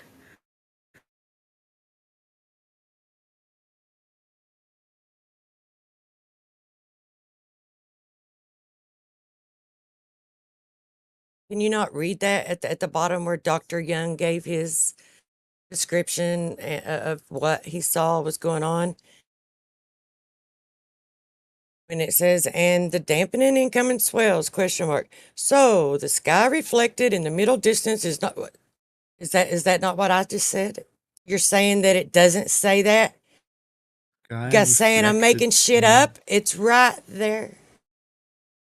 Unless you're disagreeing with him. If you are, that's fine. Like, I don't care anymore.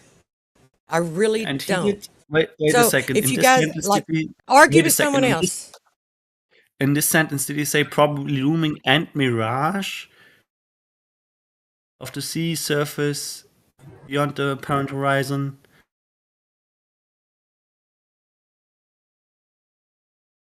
Or did he just say it's looming?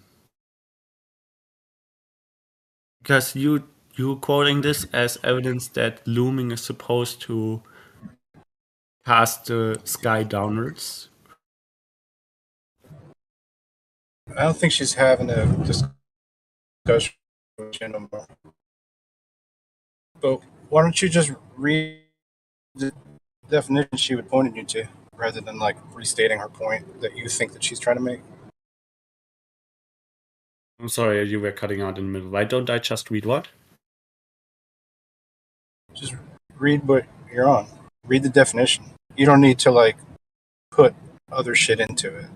All right. The definition: looming and sinking are the simplest of all refraction phenomena. They're simply abnormally large and small refraction respectively.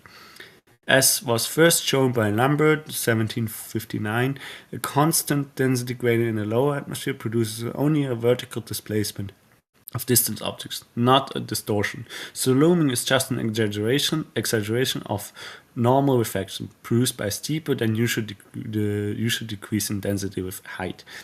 When abnormal refraction increases the apparent elevation of distant objects, often lifting above the horizon, things normally below it, the process is described as looming. Because we associate a certain apparent altitude with a certain distance, the phenomena generally makes the object seem nearer than they really are. This is a definition she posted, actually. And at the same time, earlier she's claiming that the sky gets cast downwards in an observation of what is apparently agreed to be looming. yeah, that's why that's why I don't want to go into it with you guys anymore, because you just take it and you twist it, and because the whole thing was the thing that I posted right there. That's what you asked about. The reason I posted it is because what I said, and that was something you said just before that you wanted me to go into why I said the sky was cast down. I'm like, because that's how Dr. Young described it. That is a description of what's going on. Now, if you want to talk about the definition, it appearing to be loomed, and I don't know how many times I've said this, I'm not going to disagree with that definition. It does appear to be lifted, but it's not lifted, and this is his explanation of it. Now, you guys are saying that I was just making shit up. There is no description like that existing anywhere, and there is a description like that existing somewhere, and it come from Dr. Young. If you want to disagree with him, fine. And I've done, like, I'm not disagreeing with him at all. I just said the same thing that I said 500 times before this morning. And that's all I'm going to do is just keep repeating it. So why? Okay. Why continue? Okay. So you're assigning an explanation that he's giving for a different picture, where he's saying that multiple effects work together, looming and a mirage, with the explanation you give for another picture that you're saying is only looming, or your explanation is to the fact that it's not only looming. It's according to understand your explanation is that it's looming and a mirage, but you kind of don't wanna concede that for some reason. It's very weird how you're behaving. To me, it's very weird. Sorry, I just don't get you. I guess.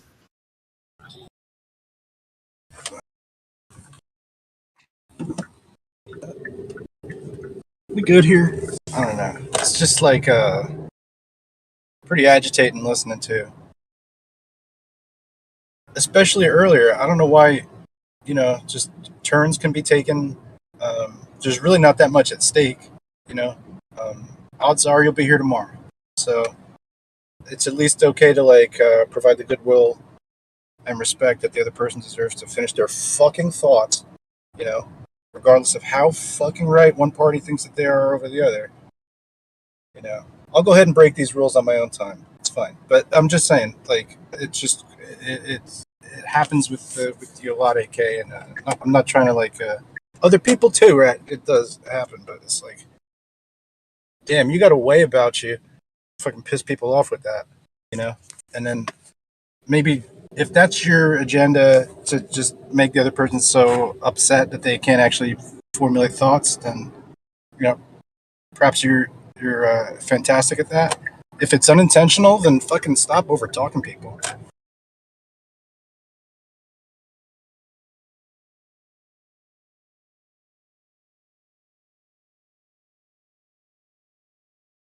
Yeah, what he said. I'm sorry, I couldn't hear you. You're breaking up. Yeah, see? I said, yeah, what he said. Yeah. Yeah, put it in the car. Yeah.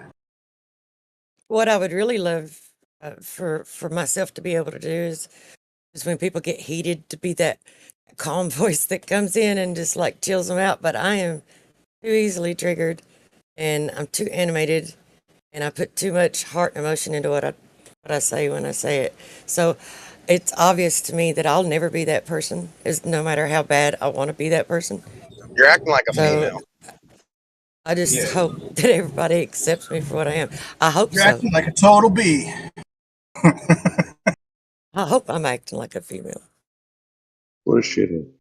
Well, actually, no. I don't know. Like, I am a female, so I hope I'm acting like one. But I don't want I that mean, the to other guy. be that I'm acting like every other female, because I But can't do you stand most identify females. as a female? I'm straight. I identify as a female. Kind of stupid question is that? I mean, he's.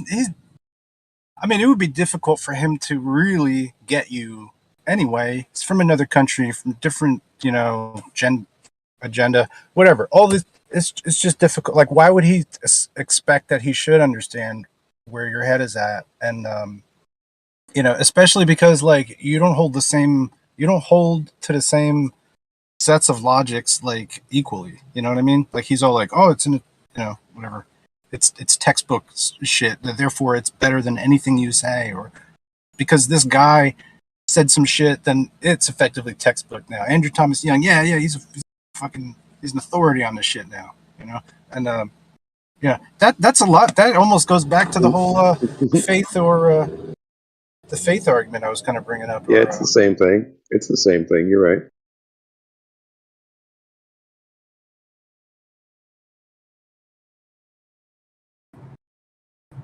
all right, thanks, man. Yeah.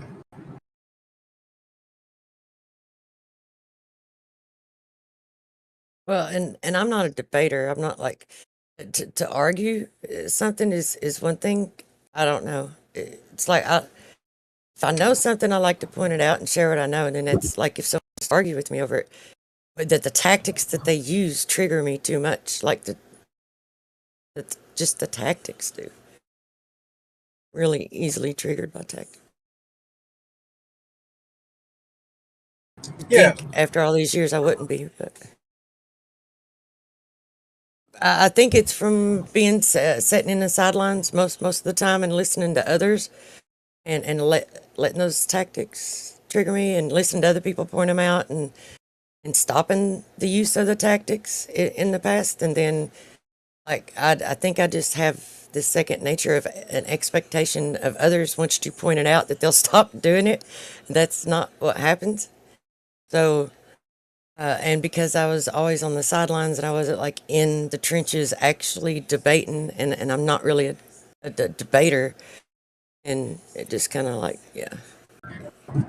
Right. I mean, I think to some degree, it's like you're trying to speak on conceptual ideas in your way. He's trying to like answer your conceptual ideas with some kind of technical breakdown, or that's his aim.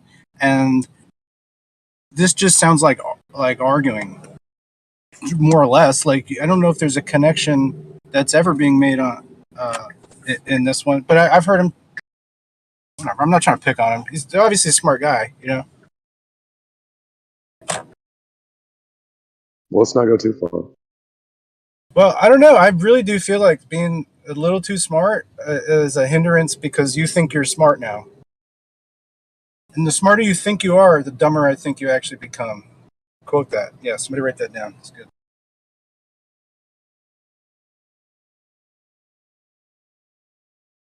I don't know, bro.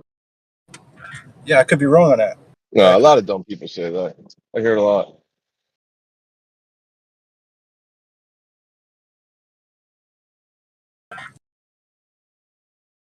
Well, you don't need to like sound intelligent to be intelligent. It's the interesting thing. So sometimes you get wrapped up in words that like take the place of intelligence because they're words and they imply to someone else that we have intelligence that's very high, you know?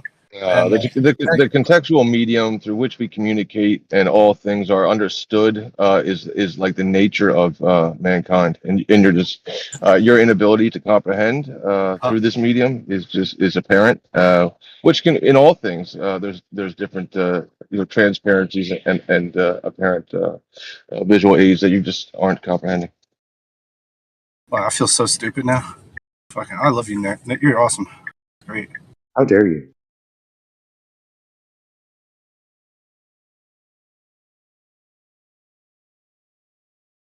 Do I win or do I win?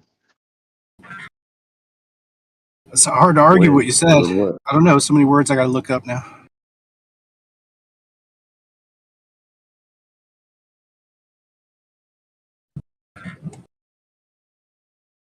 I don't know. There's like a real mechanistic, mechanical way you could speak or approach any process, any problem. But this is conceptual stuff. You know, so is truth. Truth is sort of a concept too. You know, and just to relegate it all to philosophy is dumb as fuck because like science is built on philosophy, and you don't have an idea for randomness unless there's a philosophical construct underneath that shit. You know what I mean? So, haha, it's a bunch of words Indeed. for you. Indeed. I on like an honestly though, like what she's saying. How do I get how can I argue better? Like same here. Like how can anybody argue better?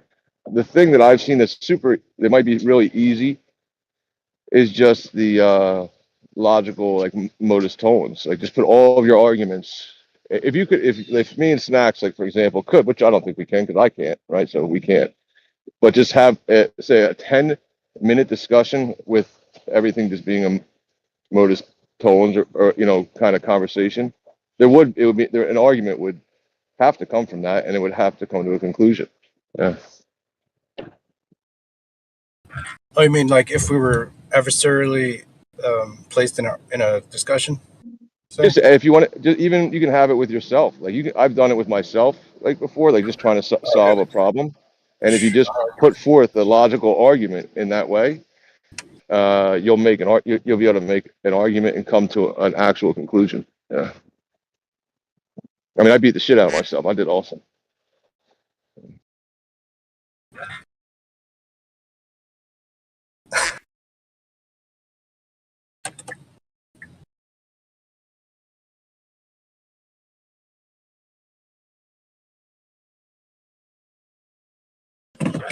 Yeah, I have trouble doing that very same thing. I mean, like in theory, yeah, like I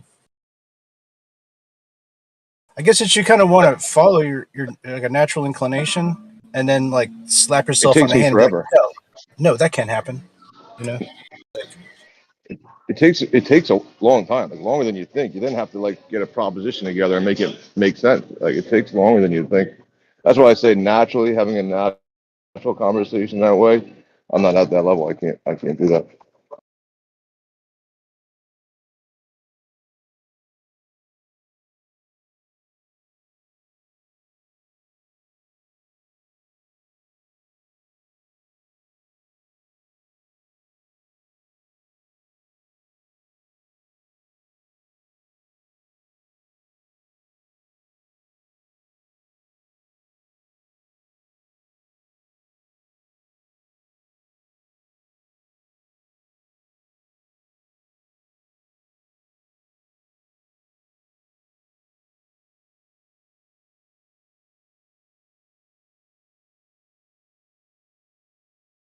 Just to like what Linda was like, I guess since they were arguing yesterday, and like to find like a common ground, maybe it would do this with the refraction. Like if all refraction, if all water is a reflection, right? Then all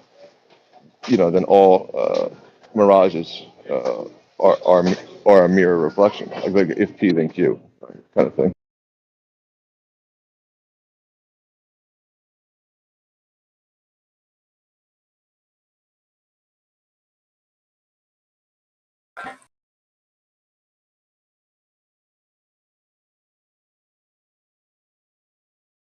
Yeah, I don't hear what you said. I mean, I didn't form it correctly, but it's like if oh, give me a second, I gotta buy this.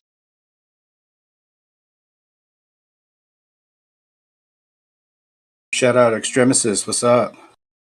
Stremmy. Stremmy? That's That's the shortened version. Yes. Extremely. Stremmy.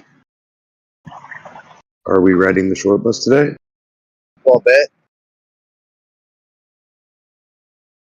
I am the short bus.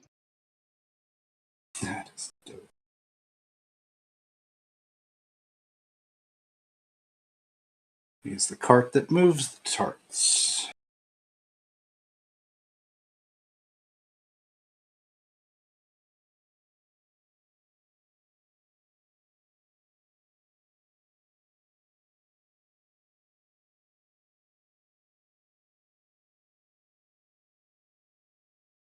Well, I guess we got 48 to 96 hours left.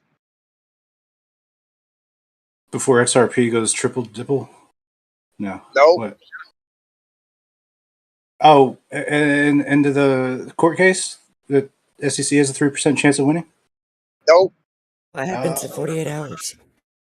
ETF thing with the Bitcoin? Nope. It's not a crypto thing, dude. You got eggs hatching? Nope. I guess Lebanon's getting involved now. So we've got like a few vectors on multiple fronts going on. And I don't know. Supposedly the US is strategically, I don't know. Time as well, by the way. Yeah. Well, it's a good thing with all.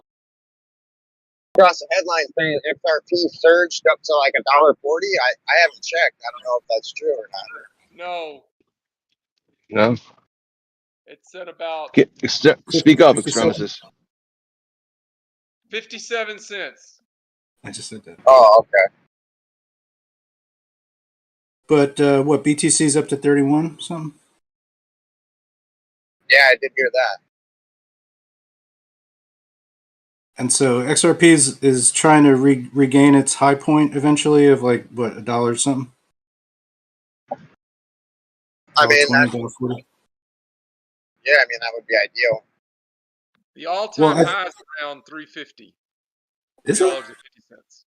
That must have been like for a second. I looked at the YTD. Oh, that's like from the beginning of it?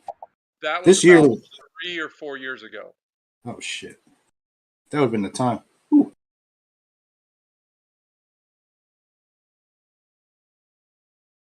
Bought it at 15 cents. I think it was July of 2017, I want to say. So maybe it's been 6 years.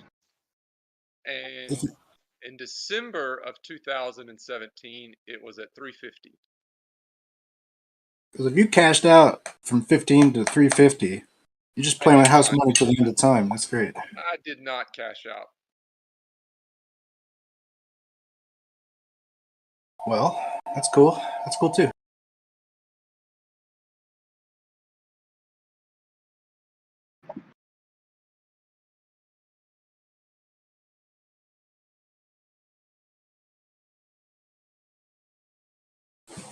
I heard XRP took 3rd place in something. I think it's like maybe market cap or something. Beauty contest. By volume? No. It's not. It's, I think, 5th by market cap, by size, or 6th. 6th. Is the market cap 76 million? 76 million? Billion? I don't know. Market cap is 30 billion. 30. Okay. It's behind Bitcoin, Ethereum, Tether, Binance Coin. I guess it's fifth.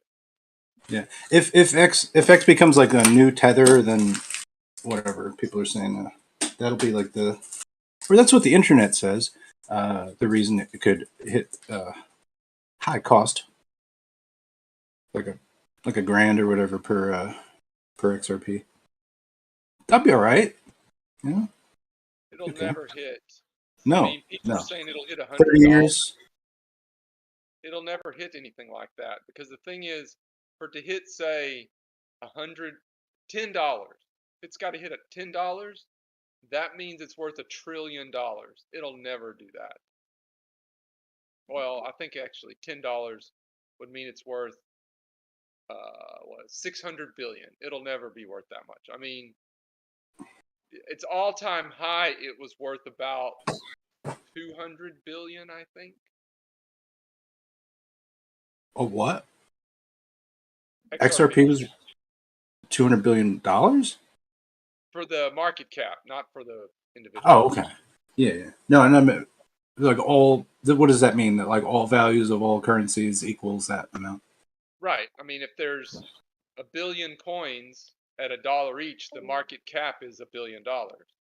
Well, there's 4 billion coins or whatever, 5, 6, whatever the number is, at 50 cents each to make it worth 30 billion. So for it to go to $10, it has to go up a 20x. So you're looking at $600 billion.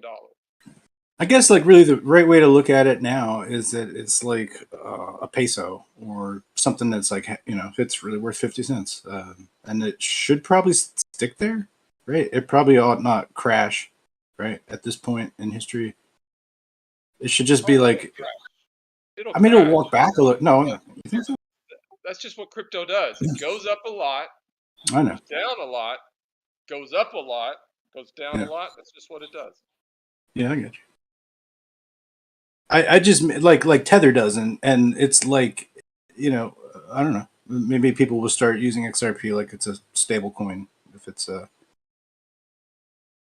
don't know. The whole idea is basically like when it reaches like $1, it's got like a parity almost with the US dollar. So then I think the game begins to change a little bit.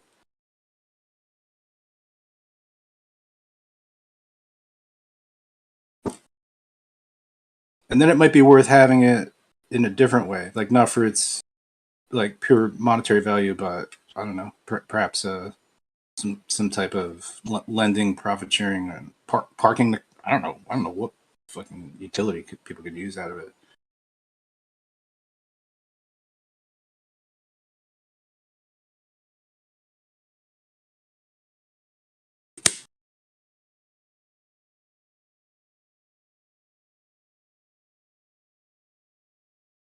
All right.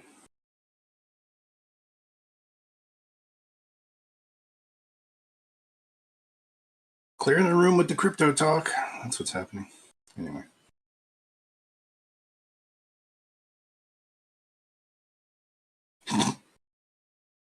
See, I don't really ever look at the individual prices. I look at the total market cap and also the market cap for the individual, not the price, but the total value. And then also the total value for all of crypto. That's kind of my measuring stick of where things stand.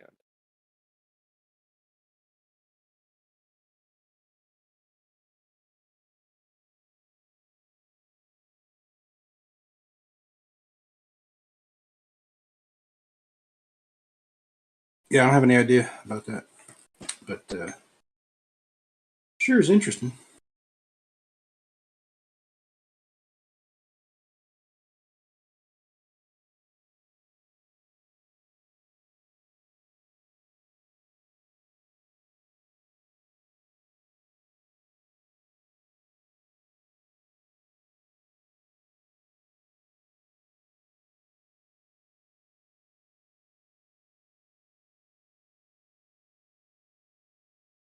So what is like the U.S. Treasury never gonna, or is stable coin like built off the U.S. Treasury or?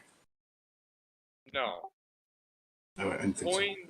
Crypto has zero to do with the U.S. Treasury. Zero. No, I'm just saying, like, why wouldn't nations want to be like, oh yeah, we've got like France coin and fucking whatever, just fall back right into the same problem. I don't know what stops that from happening.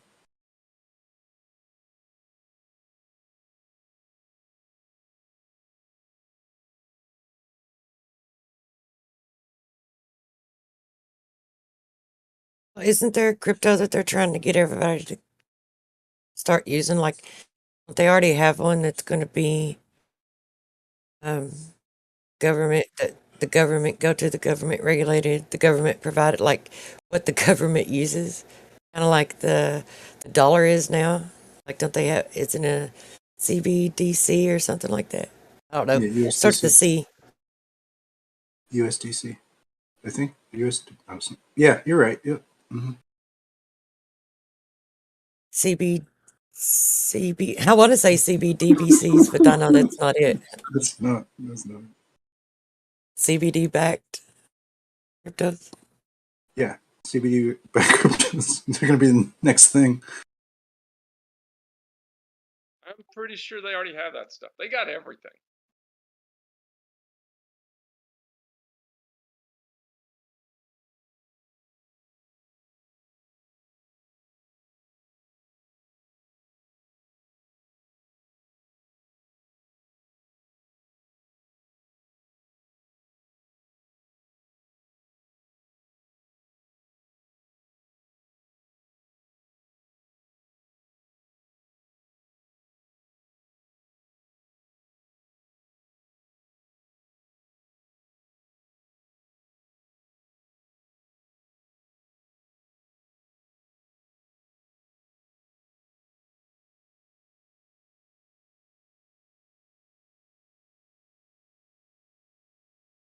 Yeah, I discovered something about gray hairs today, which is that some theorize that They get stuck in your teeth.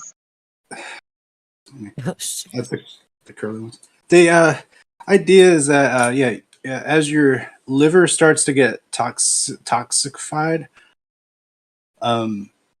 you start having gray Toxicity. hairs. Yeah, I wanted to say Really? it. Yeah, that was a choice. So say glutathione was involved. Is it a deficiency or too much of it?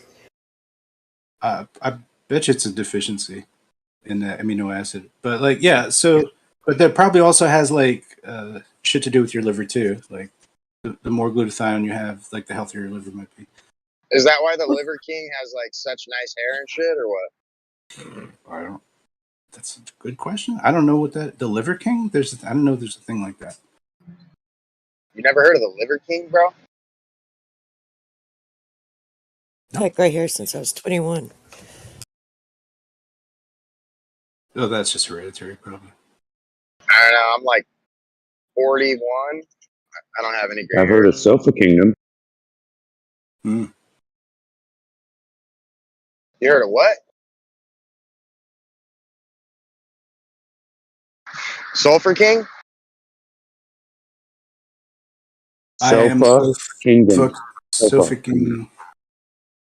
Oh. Just say it all out at once. There you go. There you go. Yep.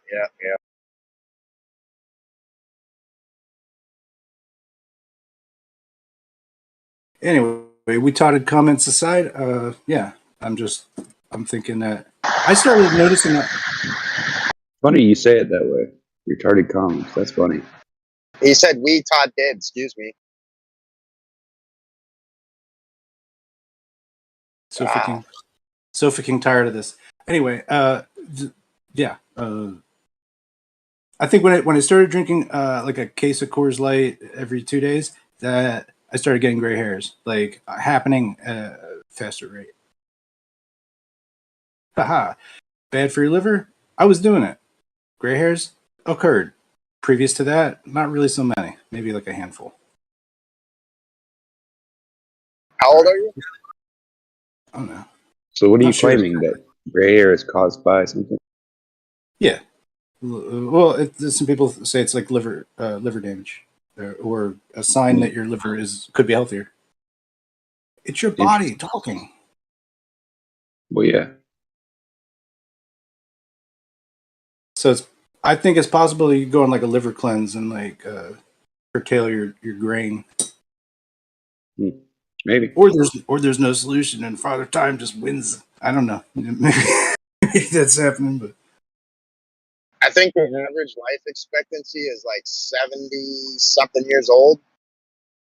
And I think the Bible claims that we should be living up to 120. So I don't know, man. yeah, I don't know either. Shoulda, coulda, woulda. Pretty sure Moses was like 120 when he died, and he was extremely able-bodied all the way up until his death.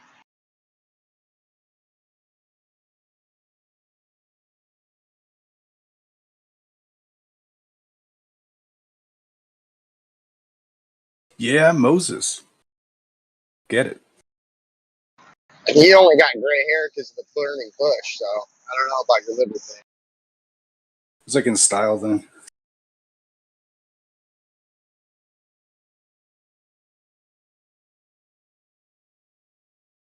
I guess the burning bush is the old, or I guess the liver is the new burning bush. Come on, Jeremy, back me up, bro. Where's the sisters? Back him up. What? Why would he do that? You didn't know Jeremy's a fucking scriptural scholar, dude? That's all he does, bro, is Who's like... Jeremy? Oh, Jeremy, God. he's the Bible badass, you know. I'm kidding. I know he is.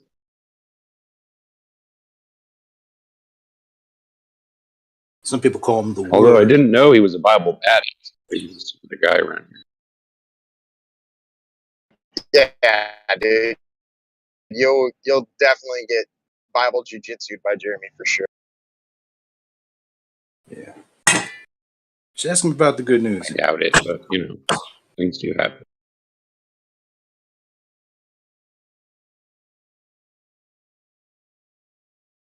He even knows the Hebrew version.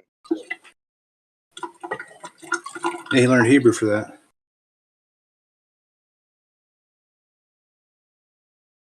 I wonder why. He memorized all of the parts of the Bible that have mice experiments. If I can recite that Good for shit to you. Jeremy.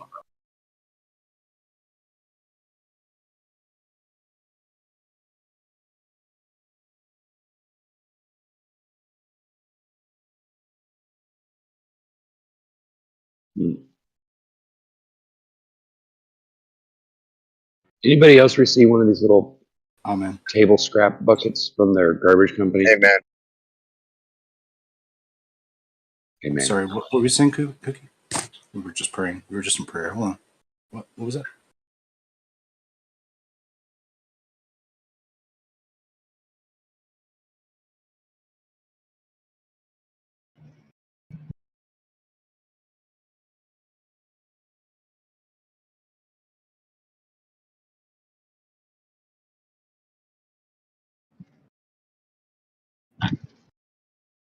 Discord's fucking difficult, man. I gotta say, like, it's just tough to have conversations sometimes. Still getting used to it. I think I'm like 2 grades up above terrible in my Discordness. I wouldn't worry about it too much. Yeah, your timing is impeccable, Snack. Is it? I don't know. It used to be, but I'm not sure what happens with Discord now. And I'm like, I clipped that person. No, that was a great joke. Yeah. What am I gonna do? I'll tell you what frustrates me is when the person who's talking is cutting out in the first place, and then I speak, and then they get all butthurt about it. It's like, come on, man. You know, like, can't hear what you're saying anyway, so why not talk over you? Well, maybe just be like, hey, you're cutting out. I'm gonna talk over you. That is, you know what I mean? Then what's Jeremy gonna say to you? Nothing. He was fucking, I don't know. Couldn't hear him. Jeremy never cuts out, dude. So How good does this new earbuds sound, bro? It's like a new guy. We're still talking about it. were you playing the saxophone last night or yesterday with the new earbuds? Earbuds would have been a help, though. Maybe. I'm not really sure. Well, they would have used their microphone, which might not have been. I don't know. I'm not sure how to microphone a saxophone. That was quite funny. I'll give you credit for that one. That was funny. Made me giggle. Yeah, I don't know. It's so cringy to listen back to it for me. It's just like I'm like, oh, it didn't sound right. Oh, I missed a note here. So I just trust other people's opinion. Well, let me know next time you guys do that. I'll get my clarinet out. Oh yeah. Yeah. I got a piano and a guitar. Got a clarinetist in our midst. My daughter plays hold on. Don't say the flute. Bass drum. Say that. She plays the oboe or something like that. Or whatever it's called.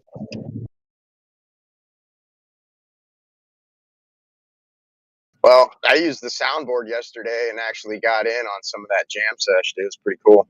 Did you really? Cello, that's what she plays the cello. That's what it is. There you go.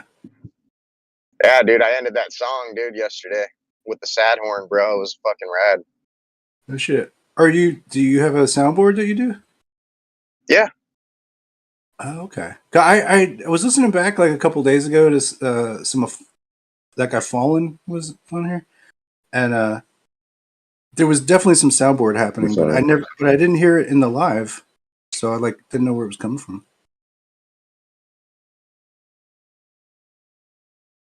Yeah, it could have been me. I don't remember.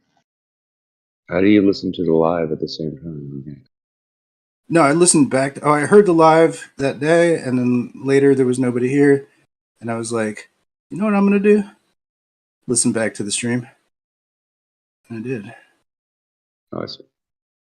And I pulled apart his arguments. It didn't make any sense. Yeah, I heard somebody playing it yesterday. I thought it was kind of funny, but wait, I don't know who it was, to be honest with you.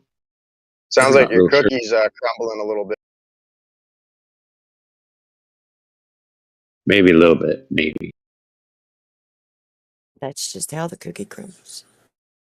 That's the way it goes. But yeah, somebody asked the phone, he's like, oh, so what do you do? Because he was just trying to blow out every whatever thing of knowledge he ever had or whatever, And then he goes, anytime somebody asks you a stupid question, you just say, bend over and I'll show you. That usually covers it. Huh. Well, okay.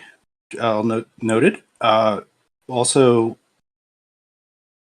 yeah, that had nothing to do with what I was saying, which now I forget. I know. I'm sorry. Try it. I'm gonna start writing it down. No, I just meant when people throw shit at you like that, you just throw back an insult the same way. You don't have to respond to it. It was an insult situation. It was just that, he goes I do various things. That was his employment, but he's an expert in chemistry, physics, all these things. I do various things. He goes, and then somebody soundboarded wah, wah, wah, something like that. And I was like, yeah, everybody's an expert around here. I know. It's funny, right? But it was only on the recorded one, not on the live. Or else I would have been like, that's entertaining. Yeah, I got you. Maybe it's possible that just the live somehow it doesn't pick up stuff that you add to. I don't know how it works. I'll be honest with you. I'm just as confused as you are. I figured if you put something like that on there, it would play through. If you could hear it live, I thought it would record it.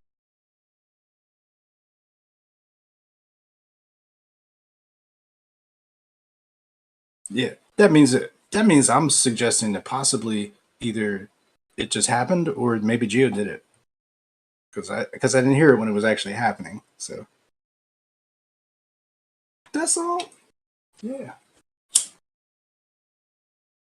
I don't know. What do you mean?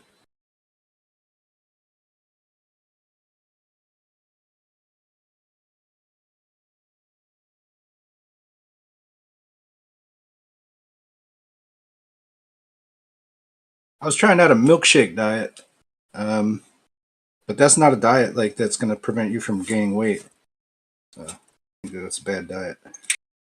Unless you're trying to gain weight, in which case, go for a milkshake diet. That shit is awesome.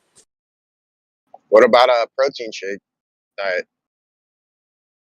Is there like an X-rated joke coming up here? No, I don't know. I throw like some powders in there. You know what I mean?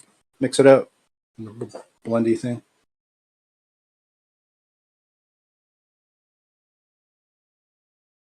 Yeah. Trying to get buff over here or what? I don't know. No, just trying to stop dying slowly every day, a little bit. Yeah, I don't know. Yeah, just collagen, fucking collagen, some and some vitamin. I'll have some vitamins, a little milkshake. You know what I mean? It's a good morning. Fuck eggs. Who needs eggs and I don't need it.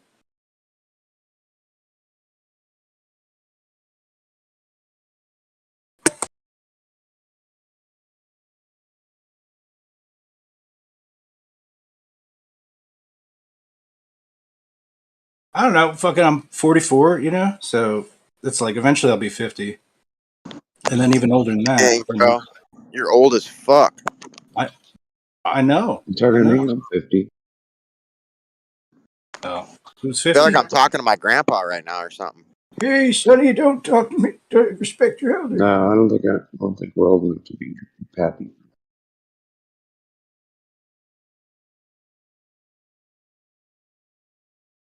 Maybe. That sounds encouraging.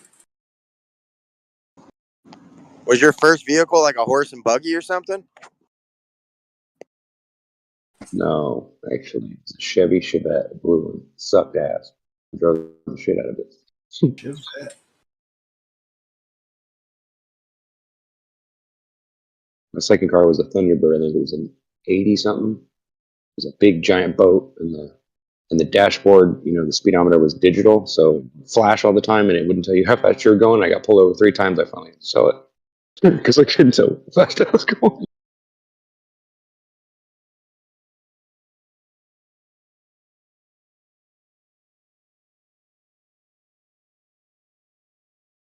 Oh man. I remember my dad had a Firebird for a while. He had a couple of them actually. I had an '89 Firebird. It was an awesome car. My daughter drove it. Didn't check the oil, and blew it. Oh, He got like a 70-something Stingray one time, but it was like all like rebuilt with like it had like that'd be some awesome. like unbelievable engine. Like the thing would do like wheelies, Yeah. like going uphill. Like you could pop it on 2 wheels.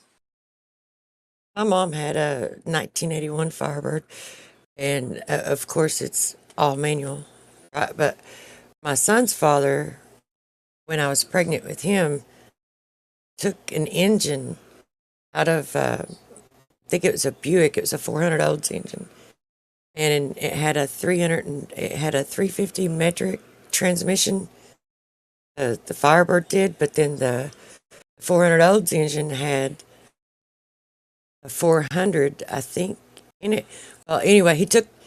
If you know about engines, then you can just figure out which one had which. But anyway, took the 400 Olds engine out and put it in the Pontiac and lined it up and matched it up, and we were supposed to get another transmission put in it, but it was still running. It was just the gear ratio was like it wouldn't last very long is what would happen. But we had all the wiring like pulled back and peeled back, and it looked like a blanket rolled back in it because there's so much power wiring for the power. Because they had power windows, power everything. It was all electric in the Buick. And I remember we were playing chicken, not with another car, but it was a friend of mine. We were doing a bunch of drugs we probably shouldn't have been doing. And I think I was about 21. I don't know. We were doing cocaine. It's like that's not suggested advice for anybody to do. Anyway, maybe if it's natural, Nice. but not that way. But anyway, we were playing chicken with one another, so we were going up in the holler and driving it as hard as and fast as we could. And the first one that cried mercy lost, right? Neither one of us ended up crying mercy. I think we were both on a death wish. And he ended up burning his eyebrows off because the radiator hose kind of swelled up and he bent over to take a look at it and it exploded into his face, on his face. Burned his eyebrows off. Pretty intense. Anyway, I didn't mean to tell that whole story. I was just saying my mom had one. We put a 400 olds in it. And it's pretty powerful. You got my answers. Yeah, just last story about that Stingray. I think my dad got a speeding ticket for 120 in a 35.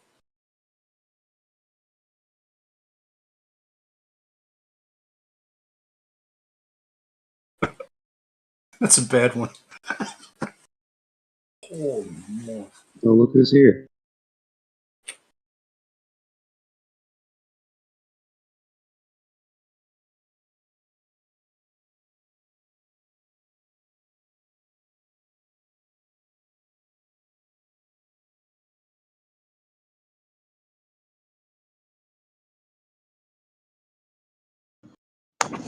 Well, I got that topped.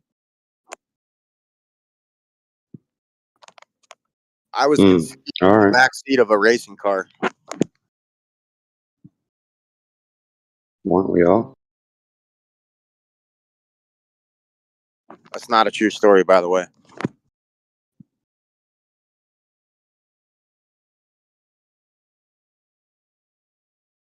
Hey, Daislo. What's up? Do you think maybe if when you use the word force, you mean something different than everybody does, then would it be better if you picked another word so you don't confuse people? Yeah, how dare you confuse us? It's like this pretty much how words work, right? Like if you have a new concept, you use a new word. A If you force don't of use the what? same word, You're implying that a force is a thing. So when you say a force of what? no, By what and to what? not implying anything. A word doesn't mean it's a thing. Just So a word. is a force a thing or is it what something does? I'm not sure you understood my question. I didn't know you asked the question. I thought you I made a did. statement. I did. I asked you if you don't think you should pick a different word. If you don't mean the same thing as the rest of the people when they use the word force, then shouldn't you be using a different word? Well, I don't think that you understand what you mean when you say the word force is part of the problem. It's a tendency for acceleration. How many forces do we have? In which scenario? In any. You guys like to use the word and apply it to like a lot of things. So Well, in which scenario you might have different tendencies to acceleration. So you need to specify a scenario if you want to count the number of forces. Then they'll say vector after they say force sometimes, just to confuse you more. Oh, vector just means there's a direction and a magnitude, which is yeah. the case for a force. Like you don't Is that a apply proper force? No, vector is just a direction and a magnitude.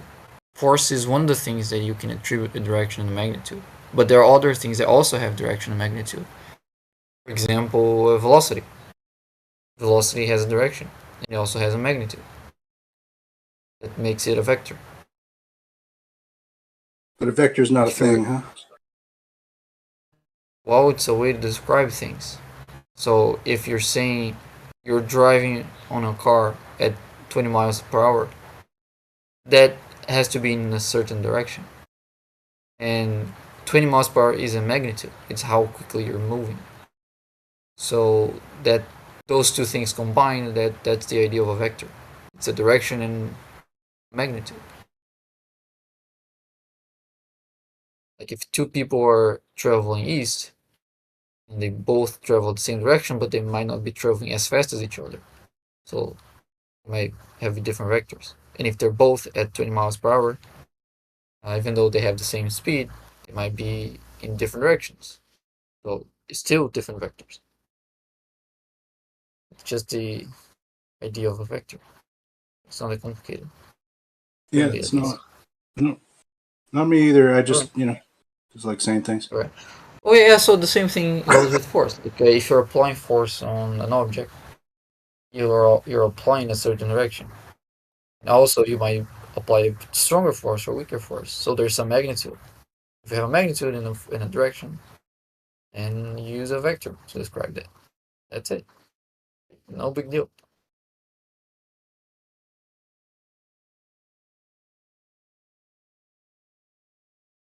A vector is not tightly related to forces. Many things can be described in vectors.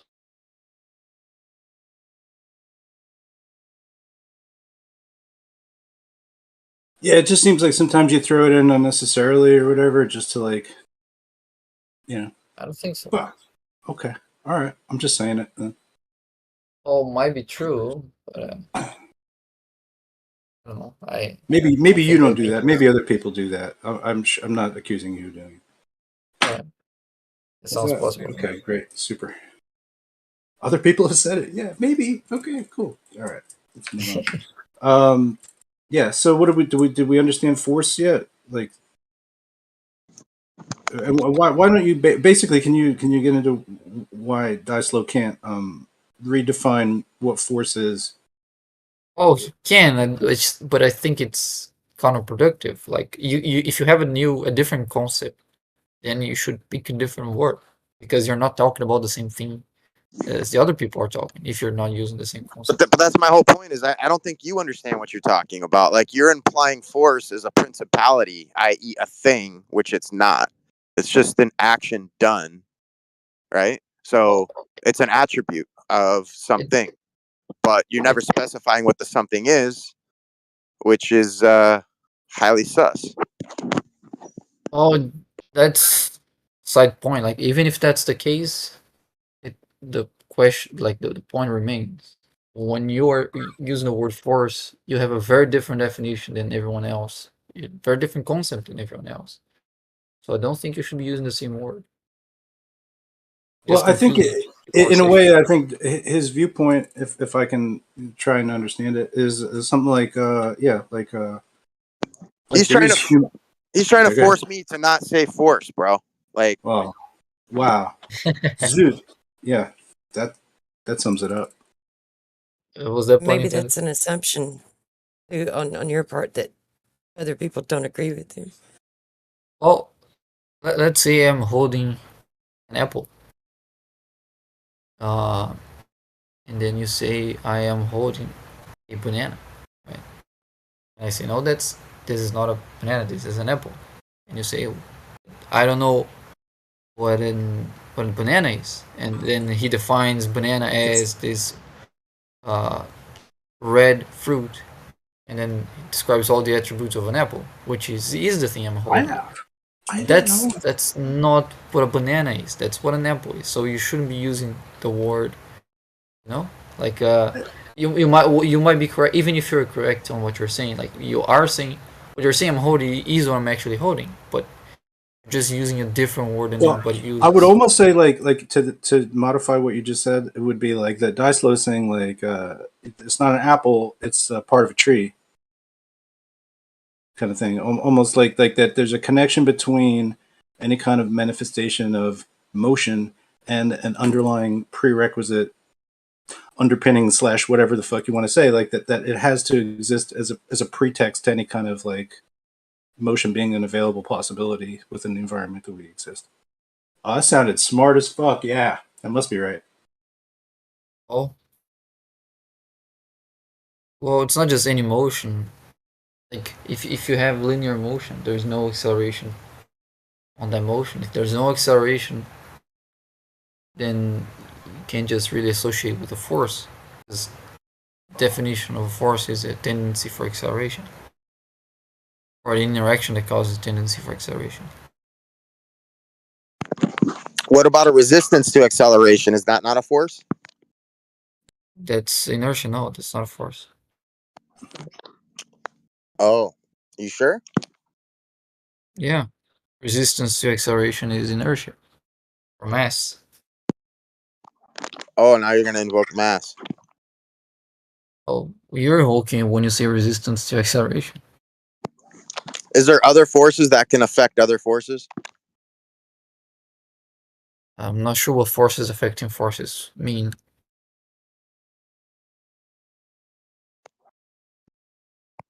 All right, now you're gonna get play possum with me. Okay. No, it really don't understand what I mean, because when I picture force, I picture force between two objects, two things. And a force itself is just an interaction. And when you say a force affecting other force, then I no longer have a force between objects. I have a force between interactions, which to me doesn't make any sense. That's why I can't make sense out of your question. Well, I got to get to my job here, Bacon. But when I'm done, I know. we'll have to take this a step further. You take the lollipop out your damn mouth too. Thanks. Yeah, Bacon.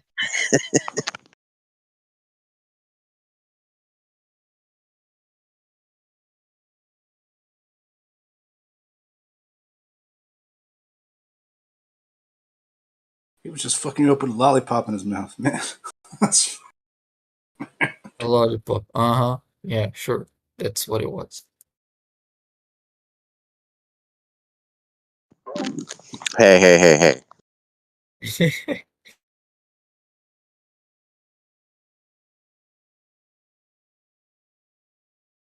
got the dumb drum mystery flavor over here. Not sure what it is.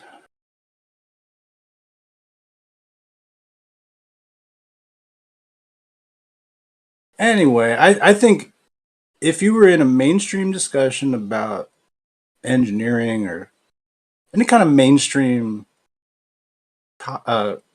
venue to have this discussion, maybe you'd have a point, Bacon, but I think part of what we do is sort of deconstruct the underpinnings of the models used in so-called science. So I think it is appropriate from my point of view, and I'm not just like trying to be a cheerleader or anything. Well, I mean, if you want to challenge the meaning of force as something that is not defined or that is meaningless or it's being used inconsistently, that's fair. You can do that. Also, if you have a different concept, that's also fair. I just don't think you should be using the same word if you have a different concept. You're just confusing the conversation. Like if there's a fruit I call apple, but that's not what everybody calls an apple, I shouldn't be calling it an apple. I'm just confusing everybody. Because every time I call it an apple, people are going to think I have an actual apple or what they call an apple. I think actually have something it's else. more. I think it's like on a more way out conceptual place that you guys aren't meeting up on this. Like to me, which is like that you think like a thing is a thing, like an apple is an apple, right? I think he's considering like an apple is like not a thing. An apple is like a part of a much larger like dynamic that's occurring to bring you the apple. And you could say that we can count one apple like you would. But I think I feel like his concept isn't that. It's quite as simple as you laid it out. Well, but yeah, no, of course, a force is not like a thing as an apple is a thing. Like a force is understood as an interaction, not like an object or like an apple is in a way like a conclusion of a whole long, very, very long process, and I think you could just say like, oh, it's just an apple. It's simple. It's not a big deal, right? But if you consider like the whole context of the apple, then maybe it would be difficult to have a conversation with a botanist on it. You know what I mean?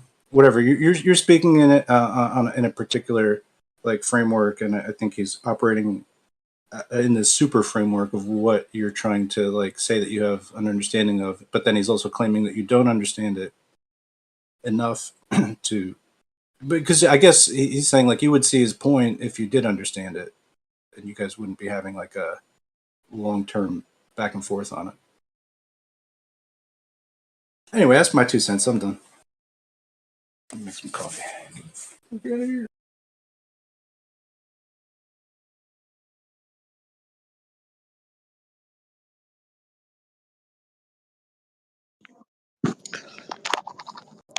Is a force a thing or an action done? It's an interaction. Not sure. If you call like everything is a thing, by kind of by definition, right? It's just not like a. It's not stuff. Force is not like a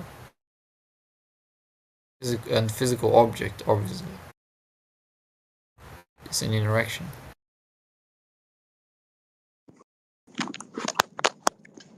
Of what? Of what you call things, actually. So you have two things. Let's say you have an apple and a table, and the apple is sitting on the table. Those two things, you can have an interaction between them, and it might be a force.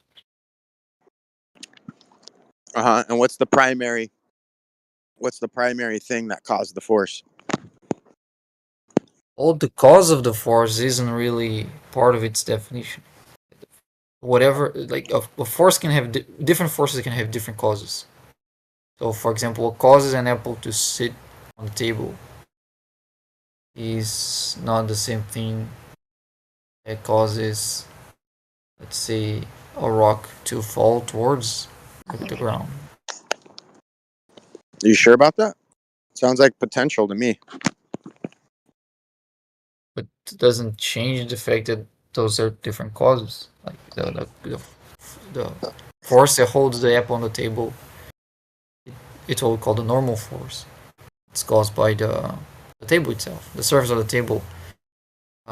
When you have the pressure of the apple on the table, that there's I think I'm gonna get to too many too I'm specific. walking up to the customer's house right now anyway, so maybe just save your thought until I'm done. Sorry.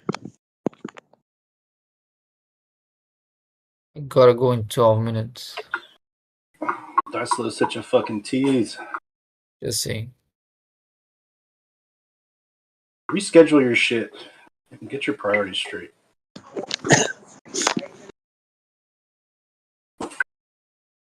Okay, so you can recognize a force without recognizing what's causing that force.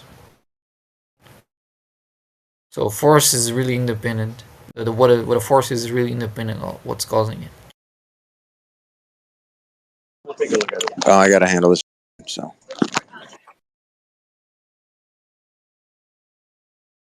Like death. Like what is death? So this when a living being stops living, which can have many causes, right? Death can have many different causes, but it's still death anyway. You can tell when something is dead without knowing the cause. Just like you can know when there's a force without knowing what's the cause of the force. Whenever you see a tendency for acceleration, it's what you call a force.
Well, good morning, good afternoon, and good evening, wherever you are on the flat earth.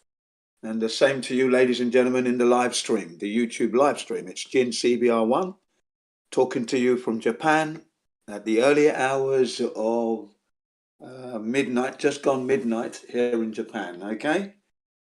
Yeah. What am I going to talk to you about today, I wonder?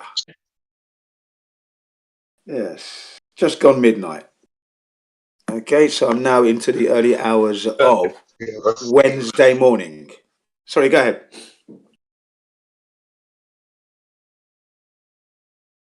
Yep. Did you want to say something, sir? Said hello. Oh, hello. Yeah. Nice, nice. So, what are we going to be talking about? We're wondering. Well, we're going to talk about how aeroplanes disprove and debunk the globe, whilst obviously proving flat Earth. Now, no flat earther can claim to know the shape of the Earth, ladies and gentlemen. That's not what we're saying. We don't know the shape. But what we do know, it's not the shape that's been given to us. We know it's not that shape. What actual shape the Earth is, we don't know. What we're saying is that the surface of the Earth isn't curving at 8 inches per mile squared to make up this 24,901 mile circumference with the radius of 3,950 mile radius of said ball Earth that we've never been able to find with today's modern technologies. Today we're going to discuss how the aeroplane proves this point, this fact, this truth, this reality. Okay, now, if the ball is curving, has to be circumference. That denotes a curve there. Radius, that's all denoting curve. So there must be a curve to this ball. And it's not subject to your disapproval. It has to be. It's an oblate spheroid, we're told. Okay, now, if you're in the UK and you want to go to New Zealand, that is approximately 150 degrees of curvature there that you will and must encounter. But you may have noticed, some of you who have been to New Zealand from England or Australia, if you're lucky enough, that the aeroplane for the 13-hour flight, 14 hours, it was a leveled horizontal flight. Was it not? Yeah, How did you ladies and gentlemen. It was a how leveled did you determine horizontal that? flight. Sorry, go ahead. Go ahead. How did you determine that the flight was horizontal? Okay, ladies and gentlemen. First and foremost, let's take it before I mention the equipment that I used. Let's take it like this. If the plane is following the curvature of the Earth, let's say it's at 40,000 feet off the Earth's surface, traveling at 600 miles per hour, it would need to nose down 1 mile every 2 minutes to keep with the curvature of the Earth. Now remember, England is 1 closer mile to every the 2 minutes. yeah, 1 mile every 2 minutes. Yeah. Now the actual aeroplane and the airport in England, it's closer to the North Pole. So you're nearly at the top of the ball when you're at England there, yeah? And then Australia is down at the bottom of the ball, okay? So the aeroplane is going to be on a downward curved trajectory. If that were the case, the pilot would never light up the sign that states you can release your seatbelt, because on a curved trajectory, there's no way you're going to be able to take the seatbelt off. You will not be able to stretch your legs and walk up and down the aisle and go to the toilet, stretch your legs and everything else.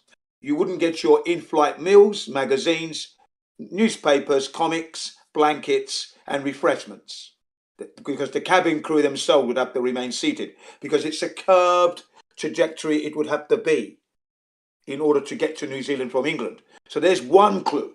Second one that I used a bubble app, which I downloaded back in 2016 on my iPhone 6 Plus, which I'm still using right now. And I put it on the floor at the airport before it started to taxi off.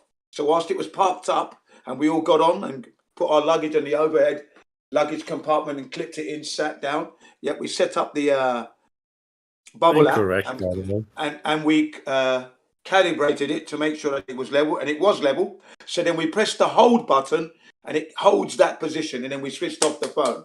Okay, so then the plane takes off. We're on our way to Hawaii on this particular day.